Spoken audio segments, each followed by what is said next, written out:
This is a story about a girl who was very famous in social circles, who also single-handedly raised her Count's family from its knees.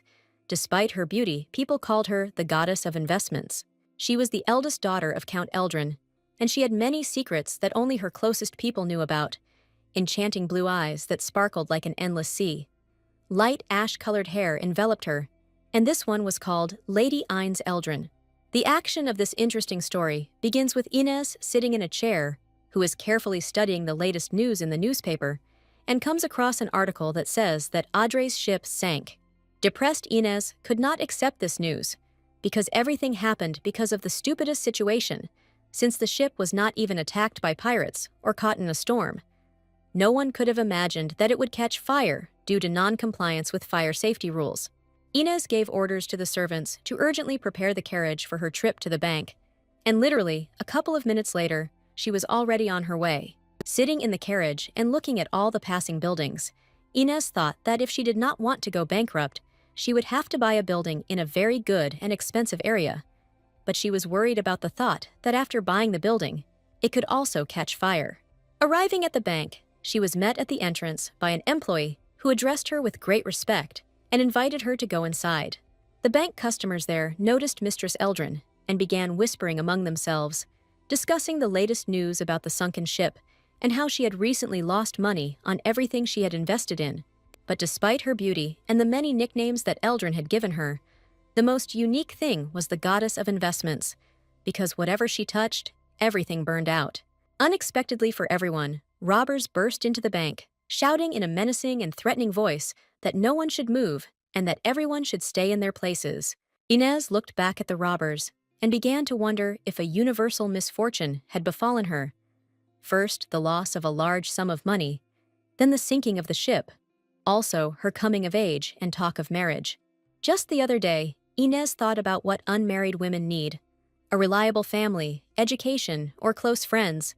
None of this was right, because the right answer was money.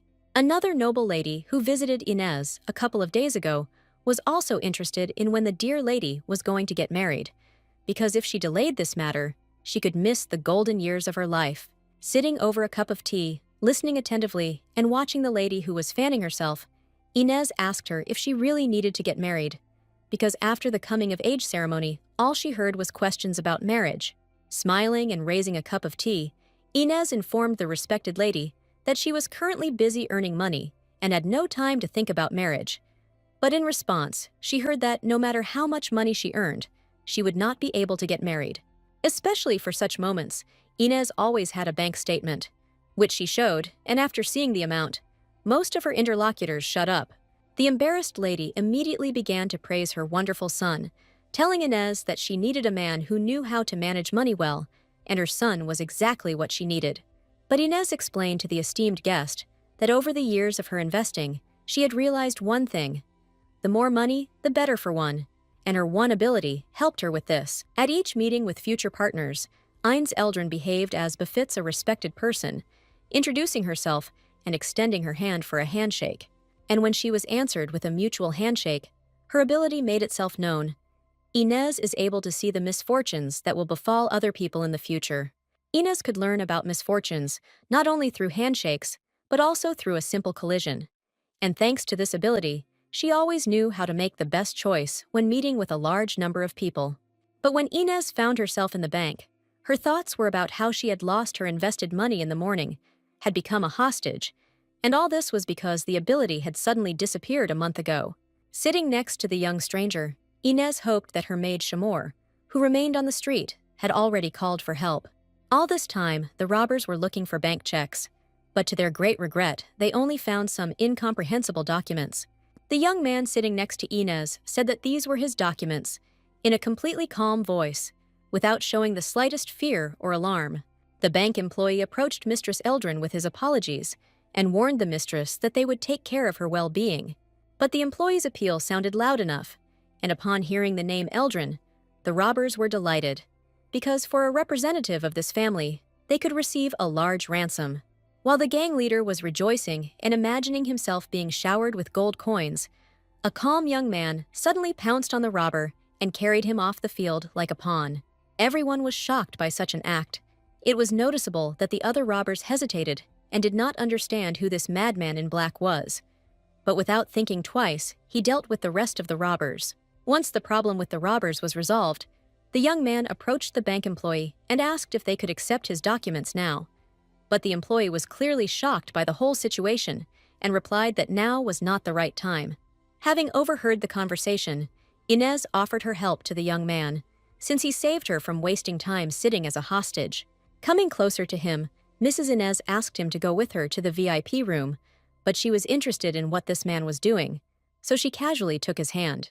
And at that moment, her ability returned, and she clearly did not expect to see this. In her visions, she heard people screaming for help as the owner of the demonic blade went mad. The demonic sword Tigrios, which was used to cut down the sacred tree, was a cursed blade that would lead its owner to death. Inez froze, looking at him, and understood that he was the most famous person in the empire, although not even in the empire, but on the continent. The young man looked at the lady until she froze, but after a moment, he asked her to let go of his hand. At that moment, knights ran into the bank with an order for everyone to lay down their weapons. But looking back, they realized that they were too late, and their captain was standing to the side. Inez, looking at the man in black, realized that this was the unluckiest man in the world, whose name was Khalid Asdian. He was also the head of the 3rd detachment of Imperial Knights and the owner of the demonic blade. Following the knights, Shamor ran in fear, with only one question. Was her lady wounded? But Inez calmed her down and asked her to wait a minute. Inez ran out into the street after Khalid, but by that moment he had already disappeared. Inez felt her ability return. Following her, Shamor came out, who was still worried about her mistress, and suggested that she see a doctor. Looking back, Inez repeated that she was fine. They needed to visit one more place, as Inez needed to make sure that her ability had returned to her. Having got into the carriage, they went to the racetrack, where Inez specially stood in the center of the crowd.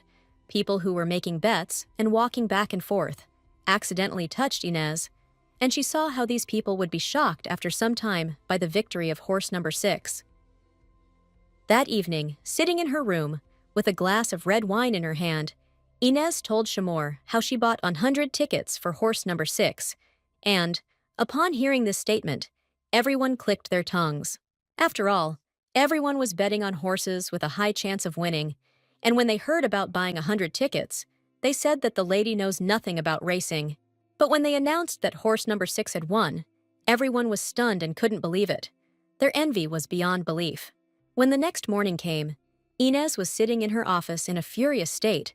No one could have thought that the ability would disappear again after appearing only for a day. Inez began to replay yesterday in her head and realized that her ability had returned after touching Khalid Asdian, and she wanted to know more about him. Among the many documents, Inez found his biography. He was the eldest son of Marquis Asdian and the owner of the demonic sword, the commander of the 3rd detachment of Imperial Knights, single and without a lover. Also, Khalid came from an orphanage, and the Marquis family adopted him, but after a couple of years they acquired their own child. But nevertheless, Khalid is the successor of the Marquis Asdian. According to his fellow soldiers, Khalid Asdian has a nasty character and is called a bloodthirsty killer, but being the owner of such a blade, Khalid will die within a year. As Inez continued reading, she realized that with a fate like Khalid's, it was a sin not to be a scumbag. There were no ups and downs in life. They would all sooner or later rest in the ground. The story of the demonic sword Tigrios is very old. It was he who cut down the sacred tree, and now the sword appears once per cycle and chooses its owner. The owners are people of different status and nationality, but they are connected by only one thing. They lose their minds exactly 1 year after this sword fell into their hands. After the sword's owner appears, the paladins are sent out of the temple, and when the time comes, they deliver the owner of the demonic sword to the temple. But time is different for each owner, but among all of them, no one could be delivered to the temple. Therefore, Khalid Asdian has a limited lifetime. This story passes from generation to generation, and anyone can be its main character. To confirm her suspicions, Inez needed to meet Khalid again. But this was very problematic, since his movements consisted only of home and work. But Inez had the brilliant idea that she herself needed to create a reason for the meeting, since she had found interesting information from the report. The report stated that Khalad would visit his favorite gun shop on the first Wednesday of every month. Without thinking twice, Inez bought the weapon shop that Khalad frequented and deliberately waited for him there while the shop workers couldn't get enough of admiring the new owner. One of the workers asked the new owner if she needed anything necessary, but Inez, with a smile on her face, replied that they could calmly go about their business. The workers were delighted with Inez. They warned her that they would be in the forge, and if she suddenly needed anything, she would immediately call them. Looking back, Inez understood that these strong men would be awkward at first, but with time they would get used to her. They were also interested in just one question. Would the new owner fire them, and would they be able to leave work on time? Inez calmed them down, and they went to work with peace of mind. And she realized for herself that the previous owner was a real scumbag. While the new owner of the weapon shop was thinking, the door opened and the client she was expecting, Khalad Azdian, entered. Inez jumped up from her chair and greeted him, adding that she had recently become the new manager of this shop.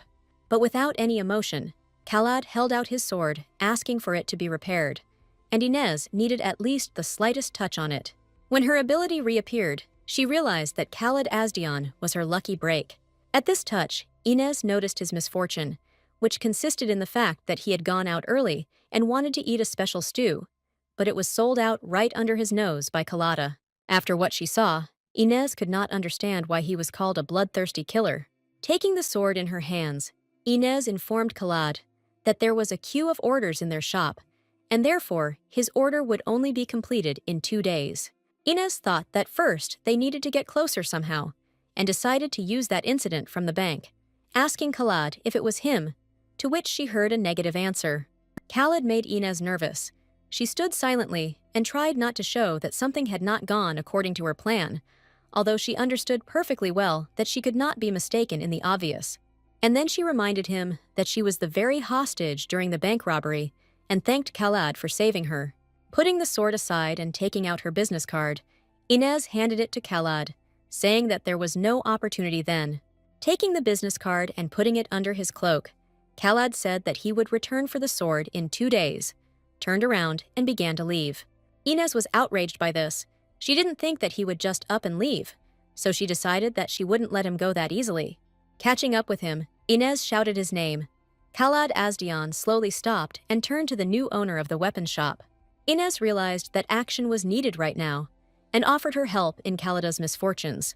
Khalad Azdian looked at Inez and could not understand what her goal was. He asked her only one question. Was it all for money? Laughing, Inez warned Khalada that she had plenty of money, but after his words, she began to feel like some kind of terrible person, but this feeling quickly disappeared. Coming closer to him, Inez grabbed Khalad by the cloak and pulled him towards her, saying that he needed to bend over, but he began to resist.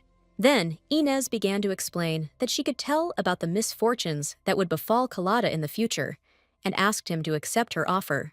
Khalad pulled himself out of Inez's hands and loudly ordered him to calm down. But Inez, looking him in the eye, informed him that if he wanted to try that stew, he should come to the establishment 10 minutes earlier than usual. Turning around, Khalad walked towards the exit, and Inez, with a smile on her face, warned him that he could come at any time, and she would be waiting for him. Near the shop in the carriage, Inez's maid Shamor was waiting for her, asking why this young man was so important to her mistress that she even ordered an investigation. Inez immediately explained everything, that for her he was like a goose laying golden eggs. After meeting this young man, Inez regained her strength, although she herself does not yet understand why this is happening. After listening to her mistress, Shamor immediately informed her that she would personally take care of Lord Khalada Azdian. Inez always liked the straightforwardness of her servant. Shamor was the only person who knew about Inez's ability, other than her maternal grandfather and younger brother. Inez took her under her wing after Shamor was kicked out of the family and became a mercenary. Halfway there, Shamor remembered that there was a letter for her mistress, and after giving it to Inez, looking at the envelope, she realized that it was an invitation to another viewing. Looking out the window and at the small streets, Inez thought about how tired she was of this, because now she needed to earn money and she didn't understand where to find time for dates. However, the more money you have, the better it is for one, but money can attract some parasites. Inez always had the problem of her business partners forcing their relatives on her for dates, so she thought about finding herself a cover fiancé. But Inez understood that just anyone wouldn't be suitable for this role, and she needed someone who wouldn't be interested in her and who could keep his mouth shut, but he also had to be famous and capable. 3 days passed, and Khaled still hadn't shown up at the weapon shop. Inez was furious and decided she needed to put more pressure on him. Her ability was becoming unstable, and Inez understood that she was about to disappear again, and most likely she would have to visit Khaled's home herself. At this time, Shamor was walking into her office with letters for the lady, and suddenly her gaze fell on a red envelope, which is used for a proposal of marriage or negotiations about marriage. Having handed over the stack of envelopes, Inez immediately noticed that Shamor, as always, had sorted them according to their importance. Taking the red envelope in her hand, Inez began to look at who was sending it and could not believe her eyes. It was Marquis Asdian of the Kalada family. Starting to laugh and rejoice at the same time, Inez asked Shamor to prepare the carriage, as they were going to the viewing. Meanwhile, in the estate of Marquis Asdian, preparations were in full swing for the arrival of Inez Eldrin. The servants had to have time to cut roses in the garden, clean up dust, and much more. The second son of Marquis Asdian, Dihat Asdian, also prepared for the arrival, since it was because of him that all this fuss was happening. When Dihat approached his mother, he immediately asked her whether it was worth inviting Khalida here, but his mother calmed him down and said that they should show a family in which harmony reigns. For Dihat, it was an important day, and he was afraid that Khalid would spoil it. He cast a contemptuous glance at him and muttered under his breath that Khalid was a vile bastard. As he stepped outside, Marquis Asdian was already imagining how they would become related to the Eldrin family and gain political influence, while his mother was thinking about a large dowry. Coming closer to her husband, she whispered in his ear that it would be a good idea to use Inez Eldrin for a political fund, and both of them were smiling from ear to ear. Marquis Asdian added that according to rumors, Count Eldrin was vacationing outside the city, and Inez's younger brother was studying at the academy. Lady Asdian was surprised, because it turned out that Lady Eldrin lived alone in a huge mansion. But after thinking a little, she assumed that they could move to Count Eldrin's mansion, which made her very happy. But Dihat Asdian suggested another idea, that the dowry could be used to build a new, huge Asdian mansion. Mrs. Asdian was even more delighted and began to be even more proud of her smart son for such ideas. Standing aside and hearing all this nonsense, Khalid could no longer be here. His thoughts were about one thing, how tired he was of all this. On the way to the estate of Marquis Asdian, Inez began to guess that most likely the matter was in Dihat's youngest son, Asdian, and most likely he wanted to negotiate her marriage. Inez had always refused marriage negotiations without even reading the letters, but now she had the opportunity to meet Khalid, and this time she absolutely had to convince him. As the carriage approached the estate, the servants loudly announced that Lady Inez Eldrin had arrived. As Inez got out of the carriage, she immediately noticed Khalid, and noticed that he clearly had a bad relationship with his family, since he was standing so far away. Inez looked into Khalida's eyes, and noticed that he clearly had no idea that she was coming, while Khalida understood why the name Eldrin seemed familiar to him. Dihat Asdian appeared before Inez, greeted the guest, and expressed great respect for her, and was glad to meet them. Marquis Asdian himself also welcomed the lady to his estate, and Lady Asdian asked how their dear guest had arrived. Inez thanked Dihat Asdian for the invitation, but their family irritated her very much, because they constantly insisted on marriage, no matter how many times she refused. When Dihat Asdian took Inez's hand and brought it to his lips, Inez's ability immediately kicked in, and she saw how poor Dihat was trying to get over her refusal to engage, even though it was obvious to her. Marquis Asdian also introduced his eldest son, whom he believed Lady Inez Eldrin should have heard of. Turning to Khalid, Inez immediately had a smile on her face. She was glad to meet such a famous man. Khalid Asdian greeted the guest like a gentleman, and also kissed the hand of Lady Inez Eldrin. When in contact with Khalid, Inez's ability becomes stronger, and she also saw that he was shocked by the circumstances of his engagement to Inez. Inez winced when she saw Khalid's reaction. She didn't understand why he was unhappy about his engagement to her. It was like winning the lottery. Having entered and sat down at the table, Lady Asdian immediately began the conversation with questions for Lady Eldrin, since she considered that the arrival was a positive answer to the marriage. According to Lady Asdian, her son Dihat is a worthy groom who even composed a song about how he wants to marry the lady. At this time, Khalad was calmly drinking tea and listening to how Dihat was being praised, and the topic of the engagement was being brought up more and more, as well as its date. But Inez, with a serious face, loudly announced that she would like to discuss something first. Since they agreed, Inez suggested skipping the engagement and going straight to the wedding. Dihat was delighted with this proposal, and if Lady Eldrin was not against it, he would marry her right away. Looking at the pleased Dihat, Inez upset him by saying that she would like to get engaged not to him, but to his brother Khalad. Hearing such a statement, Khalad was shocked. He looked at Lady Eldrin with surprised eyes. It was as if he fell into an abyss and heard nothing more than to betroth himself to brother Khalad. The story of Khalad Asdian was a sad one. He was abandoned at the door of an orphanage immediately after birth, and that was the beginning of his unhappy life. He was lucky when he was adopted, but a few years later, his adoptive parents had a biological son, and as a result, he spent his childhood almost alone. Every day of his life was like a battle. During meals, during walks, even when going to bed, he constantly had to be on guard. Through all the years of misfortune, Khalad learned humility, but the only thing that could not let him go was his sword. He really enjoyed fencing. He fought against adversity, bloodshed, and then earned a place in the ranks of the Imperial Knights. But misfortune decided to laugh at him. Khalad became the owner of the magical blade by pure chance, after which he was immediately sentenced to a limited life. His fate was predetermined. He was haunted everywhere by looks of contempt and fear, betrayal from the one he trusted most. In the year he was given to live, he had to do a lot of things, and one day Khalad accepted this fate. Lady Asdian, hearing Lady Eldrin's proposal, was very surprised and laughed embarrassedly. She hoped that she had misheard, but in a confident voice, Inez repeated that she would like to become engaged to Khalad Asdian, the eldest son of Marquis Asdian. Without holding back her emotions, Marquis Asdian jumped up from her chair and in a loud, nervous voice began to tell rumors about her eldest son, that he brings misfortune. Inez warned Marquis Asdian that she was aware of these rumors, which is why she wanted Khalad to be her fiancé, since she likes misfortune. Everyone at the table sat dumbfounded. They couldn't even imagine that everything could turn against them, and at that time, Lady Eldrin turned to Khalad and asked him to give her a minute of his time. When she went out into the garden, Inez noticed that Khalad was keeping his distance from her, as if he was afraid of her. Stopping abruptly and turning around, Inez said that nothing could be changed in this situation, to which Khalad responded with surprise.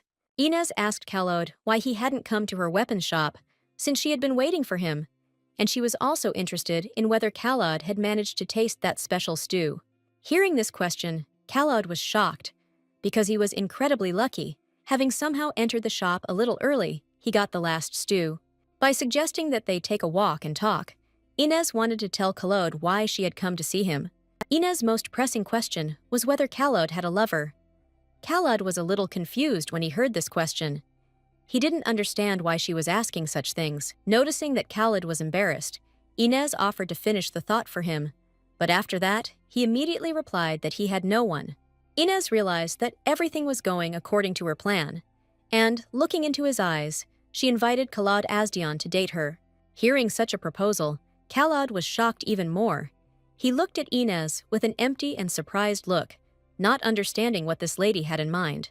But Inez qualified her proposal a little, saying that they could pretend to be dating, since she was not particularly eager to get married.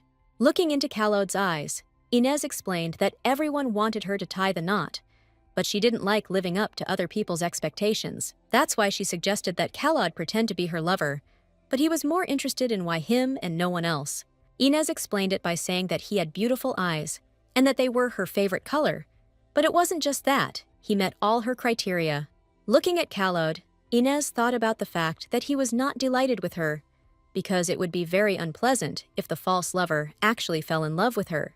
Coming closer to Khalad and holding out her hand, Inez said that she could give him what he needed to live a normal and peaceful life. When Inez took Khalad by the hand, he began to tell her that he had already tried all the methods and means. There was no result. he wanted to understand how Lady Inez would help him, because if she got involved with him, then misfortunes would befall her, and perhaps even death. But Inez was not a timid lady, and looking with her bottomless eyes straight into Kalaud's soul, she warned him that maybe she was not like everyone else. When evening came and Kalaud returned to his quarters, his sword, Tigrias, began to speak about the past day. Most of all, he liked to look at the upset Dihat. Tigris also spoke about Lady Inez, saying that she was clearly not all there, because no one could have thought that she would propose a fictitious relationship and that she liked misfortune. Listening to all this, Kalaud understood that if he had the opportunity to give up the sword, it would have long been gathering dust somewhere in a warehouse, because the fact that they could communicate was his big secret. The sword was very interested in whether its master would accept Lady Inez's offer, as it would be nice to have a lover and get rid of misfortunes. But Kalaud immediately replied that he would refuse.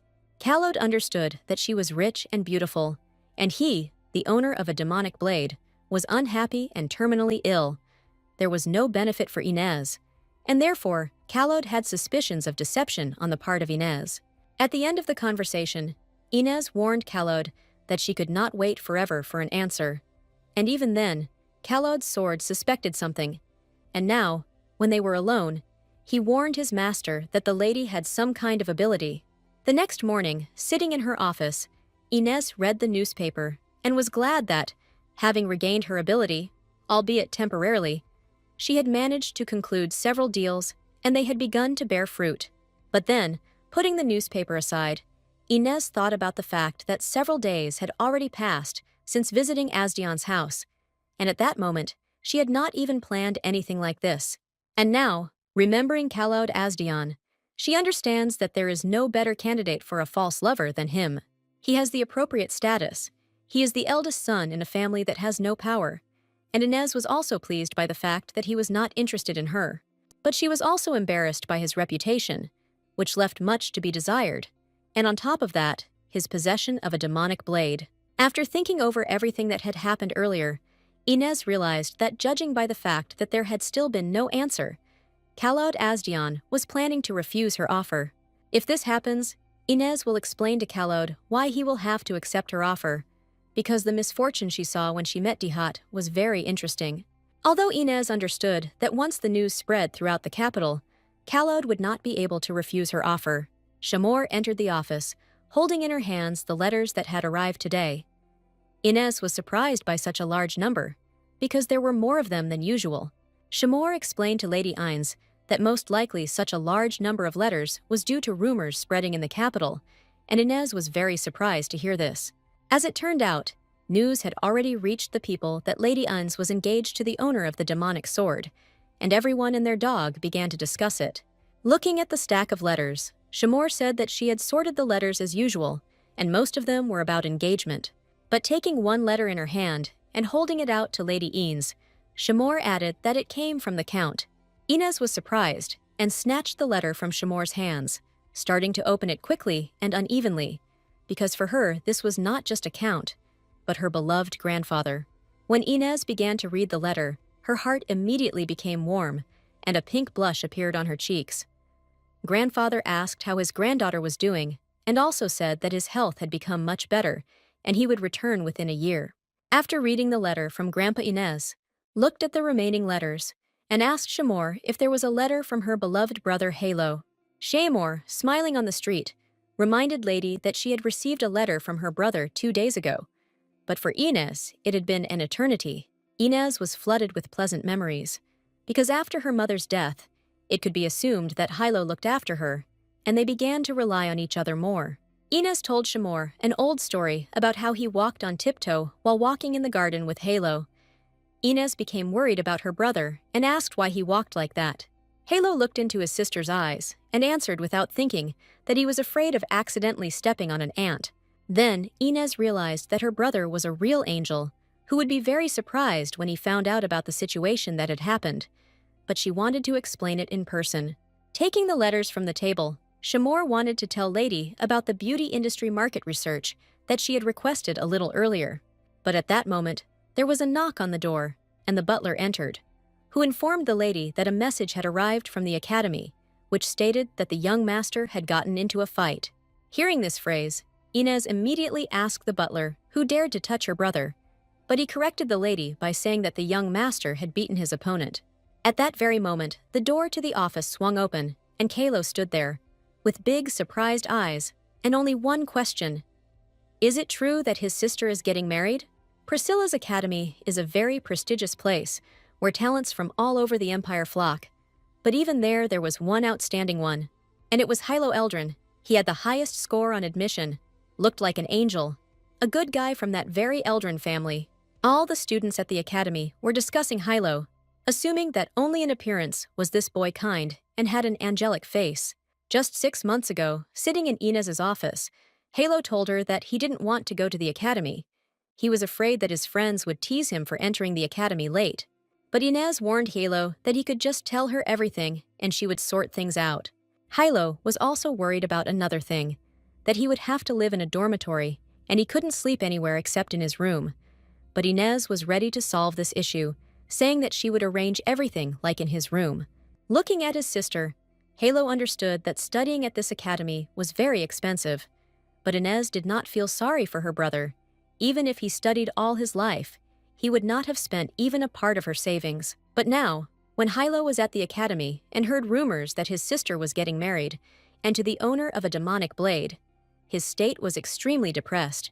Halo wanted to see everything for himself, but he had no opportunity to leave the academy, since the holidays were still far away, and he had used up all his time off. Suddenly, one of the academy students called out to him, holding out an envelope with a request to give it to Madame Inez. Taking the envelope in his hands and looking at his interlocutor, Halo asked with an impassive face why he had to hand over this garbage and who the hell he thought he was to call his sister by her first name. The guy was shocked and could not contain his emotions. Raising his voice, he began to explain that he simply asked to pass on a letter, but Halo turned out to be so rude. Halo seemed to be deliberately trying to get the guy worked up, continuing to say that he wouldn't allow a worthless person like him to get close to his sister. But the guy also decided not to remain silent, and began to say that Halo's character was the worst, and he sympathized with Mrs. Inez for having such a younger brother. With a wild look, the boy continued to provoke Halo, telling him that if he wanted to hit him, the academy could suspend him for that. Halo realized that this would be to his advantage, and his issue would resolve itself. Halo, waving his fist with a satisfied face, informed his interlocutor that he would help him return home and hit him. A couple of minutes later, Hilo was in the director's office, listening to lectures about how there was no place for violence within the walls of the academy and that they were forced to send him home to think about his behavior. On the way to Hilo's house, it seemed like it was just a rumor. But when he returned to the capital, everyone was talking about it, and standing in front of his sister, he asked if it was true. Inez looked at her brother and was shocked as to how Hilo found out about the marriage while he was at the academy. As Hilo explained, rumors had already reached the academy, and everyone was discussing marriage with the owner of the demonic blade. But Inez reassured her brother by telling him that she was not planning to have a husband, but a lover for her own personal purposes. Looking at Halo, Inez continued to tell him that she did not intend to start a serious relationship, and therefore he could rest assured. Halo understood everything, but for greater certainty, he decided to clarify that as soon as his sister's abilities returned, she would immediately break up, and he received a positive answer to this question. When Hilo breathed a sigh of relief, his expression immediately changed, and he decided to apologize to Inez for shouting, because he was emotional after hearing the news. Inez also told Halo that she barely restrained herself from going to the academy after she heard that her beloved brother had gotten into a fight. Halo decided to tell about that guy from the academy who constantly insults their family. But no matter how offended he was, he realized that he shouldn't have resorted to violence. Looking at Halo, Inez admired him, saying that her brother could not be a bad boy, and in general, how such a person could appear in such a terrible world. When Inez realized that Hilo had hit her with his fist, she immediately asked how his hand was and whether she should call a doctor. But her brother reassured her, saying that he had hit her lightly. Having calmed down, Inez asked Halo that next time he would just tell her everything and she would settle the problems so that she wouldn't have to use her fists. Hilo listened to his sister and agreed, but suddenly decided to ask a very strange question. Did Inez have any problems from that side? Inez, hearing the question, changed her face and was excited.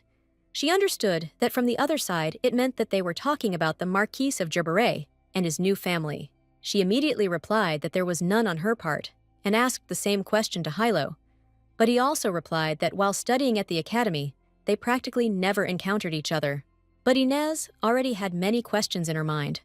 Who was trying to get close to Hilo, Marquis Gerberay himself, or his father's illegitimate child? Had the free sister really entered the Marquis's family? All these thoughts disappeared after an unexpected knock on the door. Approaching and opening the door, Shamor informed the lady that a message had arrived from the guards about the jewelry that had been stolen. Inez realized that the bait had been swallowed. She apologized to Hilo and said that she needed to go away for a while to pick up her future lover. Standing under the most beautiful flowering tree, Khalad looked at the landscape. Suddenly, in the distance, he notices the silhouette of a girl approaching him with a sweet smile on her face. Khalad suddenly jumps up in a cold sweat and realizes that this is the same dream that has not allowed him to sleep peacefully for several nights now. Getting out of bed, he sat down to read a fresh newspaper. His sword was glad that the owner had already woken up and decided to offer him a walk to that very rich young lady in such good weather. The newspaper only wrote about Inez Eldrin. The sword immediately understood that she was rich enough, and this was a 1 in a million chance for his master. So he began to explain to the master that this was the best offer, and Khalod would be able to abandon the nightly squad. But Khalod seemed to ignore his protege, only saying out loud that he would soon need to head out to work. Getting ready for work and leaving the house, Kaloda was called by Lady Asdion. Turning around, he noticed. Behind him stood an upset Lady Asdion and a somewhat agitated Marquis Asdion. The lady said that Dihat was in trouble. She explained that recently, Dihat had been depressed and had started drinking excessively. He had met a guy who asked Dihat to do one favor for 3 gold coins. But when Dihat arrived at the appointed place, he was met by guards, and they asked him to hand over a precious stone that had been stolen from the Eldrin family. After hearing the whole story, Khalod said that it was time for him to go to work, but Marquis Asdion interrupted him, saying that they had already sent a man to the imperial palace. At first, Khalod didn't understand anything, but then Marquis Asdion added that they had taken sick leave and asked him to take care of Dihat's case. Khalod seemed to have collapsed after these words. With a mysterious face, Lady Asdion suggested asking Lady Eldrin to be lenient about this situation, since she had personally visited Khalod and could listen to him. Khalod turned around abruptly and repeated once again that he was going to work and that he had nothing to do with Lady Eldrin. But after him, Marquis Asdion and his wife began to speak indignantly, saying that they had not raised him like that, and that work was really more important to him than family. After this phrase, Khalod understood that only at such moments they were a family. But in life, he was never treated as a family member. But at the very end, Marquis Asdion asked Khalod if he really wanted them to kick him out of the family. Khalod knew that if they kicked him out of his family, he would have to leave the Order of the Imperial Knights, which only included members of the nobility, and if he also gave up his position as captain, he would have nothing left at all. Standing in a dejected state, Khalod agreed to try, but did not promise them anything since he was not sure that Lady Eldrin would listen to him. Having sat down in the carriage, the sword was indignant the whole way about what an idiot Dihat was.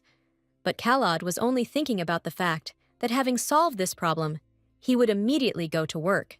Arriving at the place, Khalida was immediately met by guards who demanded that the young man introduce himself, or they would not let him in anywhere. Having taken out his badge of the captain of the Knights of the Imperial Court, Khalod was immediately let through, the door where Dihat was located being opened for him. In the small room sat Dikat, who had handcuffs on his hands. He was shouting and asking to take them off, saying that they did not know who they were dealing with. Entering the room, Dihat immediately noticed Khalod and asked with displeasure whether his parents had sent him, since Dihat had expected someone more respected. But having resigned himself, he ordered Khalod to quickly resolve everything here. Hearing Dihat's order, Khalod responded with a grin and began to walk to the middle of the room, when suddenly, the door behind Khalod opened and Lady Eldrin walked in, looking very calm. Turning around and noticing Lady Eldrin, Khalod thought that she didn't look like someone who had had something important and precious stolen from her. But after a couple of minutes, it dawned on Khalod Asdion that it was all a trap, and Lady Eldrin had used Dihat to lure Khalod out. When Dihat noticed Lady Eldrin and blushed a little, He greeted her very respectfully. Okanu, with her blue-eyed gaze of her guests, Inez said that she did not expect and did not think that they would meet exactly like this. Dihat, not listening to her, shouted that he was innocent. Inez began to accuse him of having come to the scene of the transaction with her family's stolen item, but Dihat continued to shout that he had been asked for a favor and that he did not know what the item was. In a whisper and covering her face a little with her hand, Inez said that only an idiot in this world would agree to fulfill a request without checking the goods. Lady Eldrin first suggested that everyone sit down and discuss the problem that connected them with one thread. Khaled looked at Lady Eldrin with suspicion, while his sword said that this young lady was a very good liaison. When everyone was sitting at the negotiating table, Lady Eldrin was the first to speak. She said that the stolen jewels were worth more than 2 million prules, and when she examined them, she noticed several scratches. Daihat, as if he were that idiot, began to offer his service to Lady Eldrin as retribution. He also reminded her of his feelings for her, and that until now he only thinks about the beautiful Lady Eldrin. When Khalad heard the nonsense that Dikat was spouting, he wanted to give him a slap on the back of the head, because it was Khalad who felt ashamed for his idiot brother. At this time, Inez looked at Khalad with a very piercing gaze, but Khalad's head was filled with thoughts and memories of the conversation with Inez about how she asked him to pretend to be her lover. Dayhat, with a wild look and like the last psychopath, continued to talk about marriage and what a great husband he would be for Lady Eldrin. Khalad couldn't take it anymore and ordered Dihat to shut up, explaining to him that such disrespectful behavior was unacceptable, and the thought flashed through his head to punch Dihat to bring him to his senses. Looking at Khalad with a surprised look, Dihat asked him why he was preventing them from communicating and why the hell he should listen to some Khalad. These words were the last straw for Khalad. Slamming his fist on the table and raising his voice a little, he announced that he was Lady Eldrin's lover. Hearing these words from Khalad, Dihat was speechless. He looked with such surprised eyes, hoping that this was all a terrible dream. Inez was happy at that moment, because Khalad had agreed to her proposal, and so she explained to Dihat that when people talk to her lover like that, her mood gets worse. After these words, Dihat looked at Lady Eldrin with a distraught look, and she continued to say that during her visit to the Asdian mansion, she and Khalad decided to date, thinking about an engagement. Having come to his senses a little, Dihat was able to utter only one phrase, saying that no agreement had been reached on the topic of engagement. Inez realized that she had nothing more to discuss with Dihat, and getting up from her chair, she began to leave the room. But suddenly, the maddened Dikat began to scream and ask Lady Eldrin to stay at least for a moment. Turning around, Inez said only one phrase, that if something like this happens again, they will meet in court, and left. Khaled followed her out into the street and was tormented by only one question. Was it true that Lady Eldrin had arranged all this? But Inez had answers to all the questions. She explained that she knew in advance what Dihat was going to do and took advantage of it. Khaled didn't really like the answer, or rather, he was interested in one phrase that Lady Eldrin said, namely, she knew in advance. Then Inez had to tell Khaled everything, that she had a special skill and she could see the misfortunes that would happen to the person she touched. Hearing this, Khaled became a little doubtful, because he never thought that such an ability existed in the world. Inez teased Khaled, calling him an expert on abilities, and offered to tell him a little more about what he might know. Lady Eldrin decided to tell Khaled Asdian her story about how she suffered because of this ability, and her parents did not believe her and stayed away, thinking that she would bring them troubles, because it is not normal to see other people's misfortunes. After this, Inez decided to live her life alone, without getting married. But at her current age, it is difficult to be alone, although on the other hand, not every man can become her lover. When Lady Eldrin told Khaled her secret, she hoped that he would keep it a secret, as their destinies were similar. Having heard the whole story, Khaled became a little sad, and now he could not understand whether the conditions offered by Lady Eldrin were too favorable for him.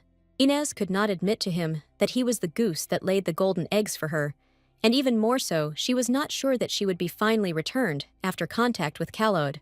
It started to rain outside. Inez opened her umbrella and hid herself and Kalodi under it and said that she doesn't do anything that doesn't bring money. Taking up the umbrella herself, Callot agreed and told Lady Eldrin that he would become her false lover. At that moment, Shamor appeared behind Inez and whispered in her mistress's ear that she might catch a cold due to this weather.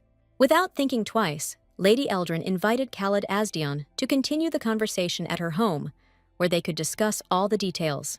Meanwhile, in his room, Halo was hysterically trying to vent his anger by punching a pillow and repeating the same thing over and over again, while Khaled Asdian became his sister's lover. Exhausted, Halo simply collapsed onto his bed. He understood that even though it was a fake relationship, he couldn't understand one thing, why Asdian, because now he had more enemies. Lying face down on the pillow, he talked about how difficult it was for him to protect his sister from that woman and the old man.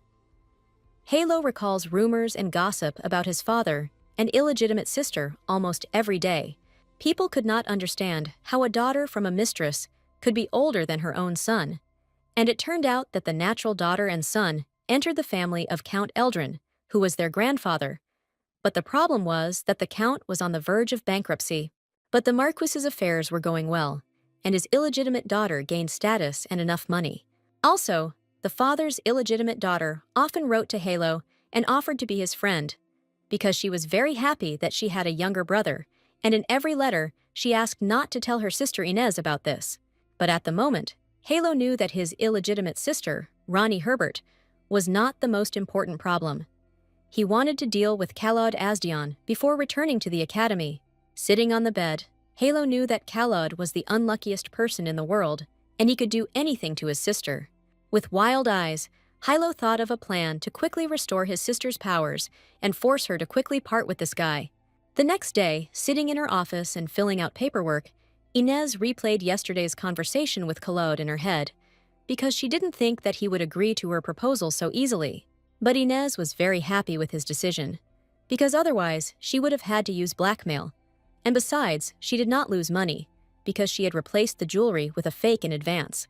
Inez understood that it would be beneficial for both of them. She would get her abilities back, and the most unfortunate man in the whole wide world would avoid misfortune. Maybe they could have made an ideal couple. There was also a very interesting moment to think about. Inez thought about why Khaled became the heir of the Asdian house. Even though he is the eldest son, he was adopted, and the Asdian family is very indifferent to him. Shamor entered the office with very important information for the lady. She finally identified the people who contacted Mr. Halo. It turned out that among them was Ronnie Herbert, who sent the letter. Hearing this name, Inez's face changed. She was very interested in the purpose of Ronnie writing a letter to Halo. Inez was determined and was eager to meet Ronnie Herbert by any means necessary. But Shamor had prepared for this too. She had grabbed an invitation to Countess Bridget, who was hosting a tea party today, since Ronnie Herbert was on the guest list, after which Inez canceled all her plans. At this time, a message was received in the house where Miss Bridget lived, which was announced by the maid who entered the guest room and said that Miss had received a positive response to her invitation from Mistress Eanes from the house of Count Eldrin. Miss Bridget was shocked and ordered a reply letter to be sent immediately. Meanwhile, Inez was already on her way to tea and looking out the carriage window. She wondered how much time had flown since her last meeting with Ronnie. Inez recalled their first meeting, in which Ronnie smiled so innocently, as if she did not know about her parents' circumstances. She was surprised every minute. Even sitting at the table, she said that she had never tried such food. Inez already then understood that Ronnie was pretending to be pathetic and playing some kind of game of her own. For Inez, these were very bad memories, as her father had stolen a lot of money from her mother, and Ronnie had spent it extravagantly. And when her mother was expelled, her illegitimate sister had settled in the mansion and pestered Inez and Halo. Every time her father gave Ronnie gifts, she thought that Inez received a gift too. But this was not the case. On the way, Shamor informed the lady that Lady Renee had celebrated her coming of age last month. Inez knew how much time had passed. Inez remembered her youth, because when she learned that after the exile her mother fell ill, she returned under the wing of the Count, and she did not have time to worry about Rennie. Inez had to worry about family and money. Anger and resentment remained in Inez's heart to this day. She understood perfectly well that time does not heal all wounds. Inez wondered why she hadn't touched Ronnie. It was clearly not forgiveness. She was just waiting for the right moment. But Inez couldn't even imagine that Ronnie would contact Halo, and that this moment had come when it was time to give a warning. The guests gathered at Miss Bridget's were in full discussion about Mistress Ines and the fact that she would be attending the tea party that day. When suddenly the door to the hall opened and Lady Ines Eldrin entered, all the guests looked at her with huge sparkling eyes. When Inez entered the hall, she immediately apologized for being late and greeted all the guests with a sweet smile. Miss Bridges immediately jumped up from her seat. Her excitement was very noticeable. She also greeted Mrs. Inez and asked her to come to their table. Inez, coming closer to them, thanked Miss Bridget for the invitation, saying that she was very pleased to read her invitation letter. Ronnie, sitting at the table, also greeted her sister, with a smile on her face, reminding her how long it had been since they had seen each other. Miss Bridges invited her guest to sit down next to her, because for her this was very important and exciting this evening. Suddenly, Ronnie accidentally knocks over a cup of tea, and it flies off the table onto the floor, followed by Ronnie's sighs and apologies. Miss Bridges, worried about the situation, asked everyone to wait just a minute, because the tablecloths and chairs would be replaced immediately. But Inez didn't pay much attention to this whole situation and said that she would sit down opposite Miss Bridget, because from this angle, the lady's profile was best seen. After these words, Miss Bridget shone like millions of stars in the sky, having already forgotten about that spilled cup of tea. When Miss Bridget sat down in her place, she began to talk about how she had not thought that Lady Eldrin would join them that morning, and for her it was like a waking dream. Ronnie carefully caught every word that was said. The girls couldn't help but talk about how much the newspapers wrote about Lady Eldrin and how amazing she was. Inez smiled sweetly and listened as they complimented her one after another about her well-groomed hair, the outfit she had decided to wear to this event today. Ronnie couldn't hold back for long and decided to say that she had also heard a lot about her sister and was very happy for her success and the things that were going well. But Ronnie wouldn't be the same if she didn't remember the ship Adra that sank, reminding her that Inez had invested so much money in it. And at that very moment, Ronnie advised Inez to invest in the Tillet ship next time, since her father had invested in it and made a good profit. Listening calmly to all this and drinking tea, Inez said that she never invests huge sums, to which Ronnie reacted very emotionally, because according to her information, 5 million pruels were invested in the ship. Inez told Lady Renee that she had already forgotten about it until she reminded her, and 5 million is not such a big sum. Ronnie, trying to force a sweet smile, asked Inez to address her simply as Ronnie, since the lady's address was too harsh for her sister, and they were members of the same family. Upon hearing this, Inez immediately said that they were not members of the same family, and that she had never had a sister, just like she had never had a father. After this statement, Ronnie jumped up from her seat and warned Inez that if her father heard this, he would be very upset. But Inez repeated once again for Lady Ronnie that Marquise Herbert was a stranger to her.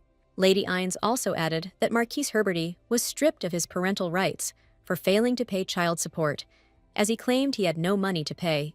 Ronnie felt very awkward, because her sister was humiliating her father in front of other girls. Lady Ronnie's feelings were deeply hurt, and so she confronted Lady Eldrin about her being too harsh about her father. But Inez, drinking her tea calmly, continued to explain to Lady Rainey that Marquise Herberty was not her father, since even animals take care of their young, and Inez could not consider someone worse than an animal as her father. With her head down and an innocent expression, Lady Ronnie said in a very sad voice that she just wanted to be friends with the family members, even though she had a different mother. Listening to all this nonsense, Lady Eldrin remembered how Lady Ronnie was trying to get involved with Hilo without her knowledge. She clearly wants to have a younger brother who looks like an angel, because Ronnie is used to taking all the best for herself. After the thought about Halo flashed through Inez's mind, she became very wary, because she could not allow Lady Rainey to play with him like a doll. Standing up and walking over to Lady Rainey, Inez placed her hand on her shoulder and warned her that if she wanted to play family, she should go elsewhere. Leaning closer to her face, Inez whispered in her ear that if she suddenly found out about Halo's next letters, she was afraid to even think about what she would do to Lady Rainey. Then, turning to Miss Bridget, Lady Eldrin apologized and informed her that due to the situation, she would need to leave the event first. With a very sweet and good-natured smile on her face, Inez thanked Lady Bridget for the incredibly delicious tea and in return invited her to visit her. Having heard the praise and the return invitation from Lady Eldrin, Miss Bridget was completely delighted and was already looking forward to the meeting. As Inez prepared to leave and said goodbye to the other ladies, she looked at Lady Rainey once more, for she already knew what would happen to her in the future.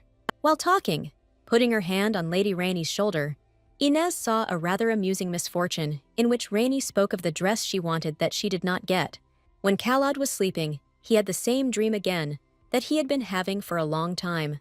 Abruptly waking up, tears rolled down Khaled's cheeks, and he understood that in this dream, he was constantly alone, waiting for a person he didn't even know. And when he woke up after this dream, he always cried. All of Khaled's thoughts were interrupted by the sword's question about whether its master would meet that very lady today. Khaled thought about it because Inez had asked him to come to her when he had some free time, and today was his day off. But Khaled still didn't trust her and was wary of her. Having gathered himself and gone to the house of Lady Eldrin, on the way to it, Khaled looked at this large white house, and his sword warned him that he should not miss such a girl. Having arrived at our place, the sword explained to the owner that this was paradise for them, and offered to stay and live with this sweet and very smart lady for her age. As he exited the carriage, Khaled asked his sword to shut up, and, going outside and bowing, Khaled said that he had come to see Lady Eldrin. But on the porch of the house, Khaled was met by Halo with a very serious face. He informed Lord Khaled Asdian that his sister had gone away. Without thinking, Khaled said that in that case, he would drop by next time. But Hilo was very serious. Heading towards the entrance of the house, he offered the lord to chat and drink tea until his sister returned. Khaled looked at Halo and understood that the brother and sister were birds of a feather, because they didn't listen to anyone. Entering the hall and sitting down to drink the offered tea, Khaled took a sip and realized that he was drinking salty black tea. Could it be that the servant had confused sugar with salt? He thought, and continued drinking. A serious Halo watched all this, and he could not understand why Khaled Asdian was silent and said nothing. As it turned out, Halo had deliberately added salt instead of sugar, but Khaled knew that worse things had happened to him than this little misunderstanding. Hilo started the first conversation by asking Mr. Khaled if he knew how popular his sisters were, and that there might be trouble if they pretended to be lovers, and then accidentally fell in love. In a very calm voice, Khaled answered the young master that such a thing would never happen, but Hilo jumped up from the sofa, and beating his hand on his chest, shouted that he would always be in first place, when suddenly he heard behind him the question of what they were doing here. Turning around, he noticed his sister, who had already arrived home after some important business, and a pleased Inez praised Halo for entertaining the guests while she was away. Inez looked at Khaled and clarified the fact that she had a very cute little brother, and asked Hilo to go back to his room and rest. Sitting down opposite Khaled, Inez confessed to him that she had not expected such a quick meeting, and when she found out about the unofficial meeting with Hilo, she immediately returned, dropping everything she was doing. Khaled informed Lady Eldrin that he had sent a letter in advance stating his arrival, but then he thought that the lady most likely had some problems, since he had received a letter in return. Despite all these minor problems, Inez was glad that Khaled had arrived and suggested discussing what they had not been able to discuss before, placing some documents on the table. She wanted to clarify some things, and so she gave Khaled a contract, which stated that Inez Eldrin and Khaled Asdian would enter into a contract and become a couple. The contract would be valid for 1 year. Holding this contract in his hands and reading it over and over again, Khaled was a little confused. He reminded Inez that the year might not pass, but Inez calmed him down and explained that for now, they would stop at 1 year, and if neither party died, they would extend the contract. Then Inez decided to list the subclauses of this contract, which sounded like this. During the contract, they are forbidden to have other lovers. Everyone does everything possible for the appearance of a relationship. Inez Eldrin takes on all the costs, and Khaled Asdian protects Inez from other men. Inez also wrote down one of the equally important points. Physical contact is only possible with mutual consent, and holding hands is allowed without prior consent. The most important and last point was that it was forbidden to have feelings for each other, and looking with her bottomless eyes, Inez told Khaled not to fall in love with her. Having listened to all the points and thought them over, Khaled told Inez with complete confidence that he promised to comply with them. I extended my hand to Khaled. Inez asked if he wanted to add anything to this list, and if he agreed, he could sign it. But suddenly, when Khaled took the pen from Inez, he accidentally touched her, and then her abilities worked. Inez was shocked by what she saw, because she learned that her goose would die in a week. All this must happen in his own bedroom. When Khaled is sleeping, the killers will burst in and do their terrible deed. Inez couldn't believe that nothing had started yet, but it could end so quickly. Khaled noticed that something was wrong with Lady and decided to ask what happened. After remaining silent for a few minutes, Inez told Khaled about the misfortune that would happen to him, that in a week, murderers would break into his bedroom. In a state of shock, Inez, without noticing it, dropped her pen. But Khaled didn't even raise an eyebrow at what he heard. He only replied that this often happens to him. Looking at Khaled with wide eyes, Inez could not understand whether the killers had already attacked him. He then confessed to Inez that after he became the owner of the demonic sword, the number of threats increased, and he thought that Igfrid's followers were involved. Inez had never heard anything like this before, so she was interested to hear what Igfril was. Then, Khaled began to tell about the deity that most countries on the continent worshipped. It was about the power of the high priest and the great temple, and also the divine power that could be seen with one's own eyes. This gift Igfrid gave to the earth, the divine tree. This tree was very huge. It seemed to touch the sky, and its roots extended across all the lands of the continent. The sacred tree was the embodiment of life, something that shared destiny with the peoples of the continent. But one day, the demonic sword Tigrios damaged the tree. After Khaled's story, Inez understood her visions and why everyone was trying to kill him, because when his death came, he would feel relief. But she was worried about another question, why the temple did not take him. But for herself, Inez decided that until she fully regained her ability, Khaled would not be able to die, even if he really wanted to, and decided to announce this to him, that nothing would happen to him. Khaled was surprised, because he thought that after his story, Inez would change her mind. He reminded her once again that if she continued to hang out with him, sooner or later, she would find herself in danger. Smiling slightly, Inez said that if she were in danger, then the empire would be too, since the empire's economy would collapse, and the country would find itself in a very awkward position.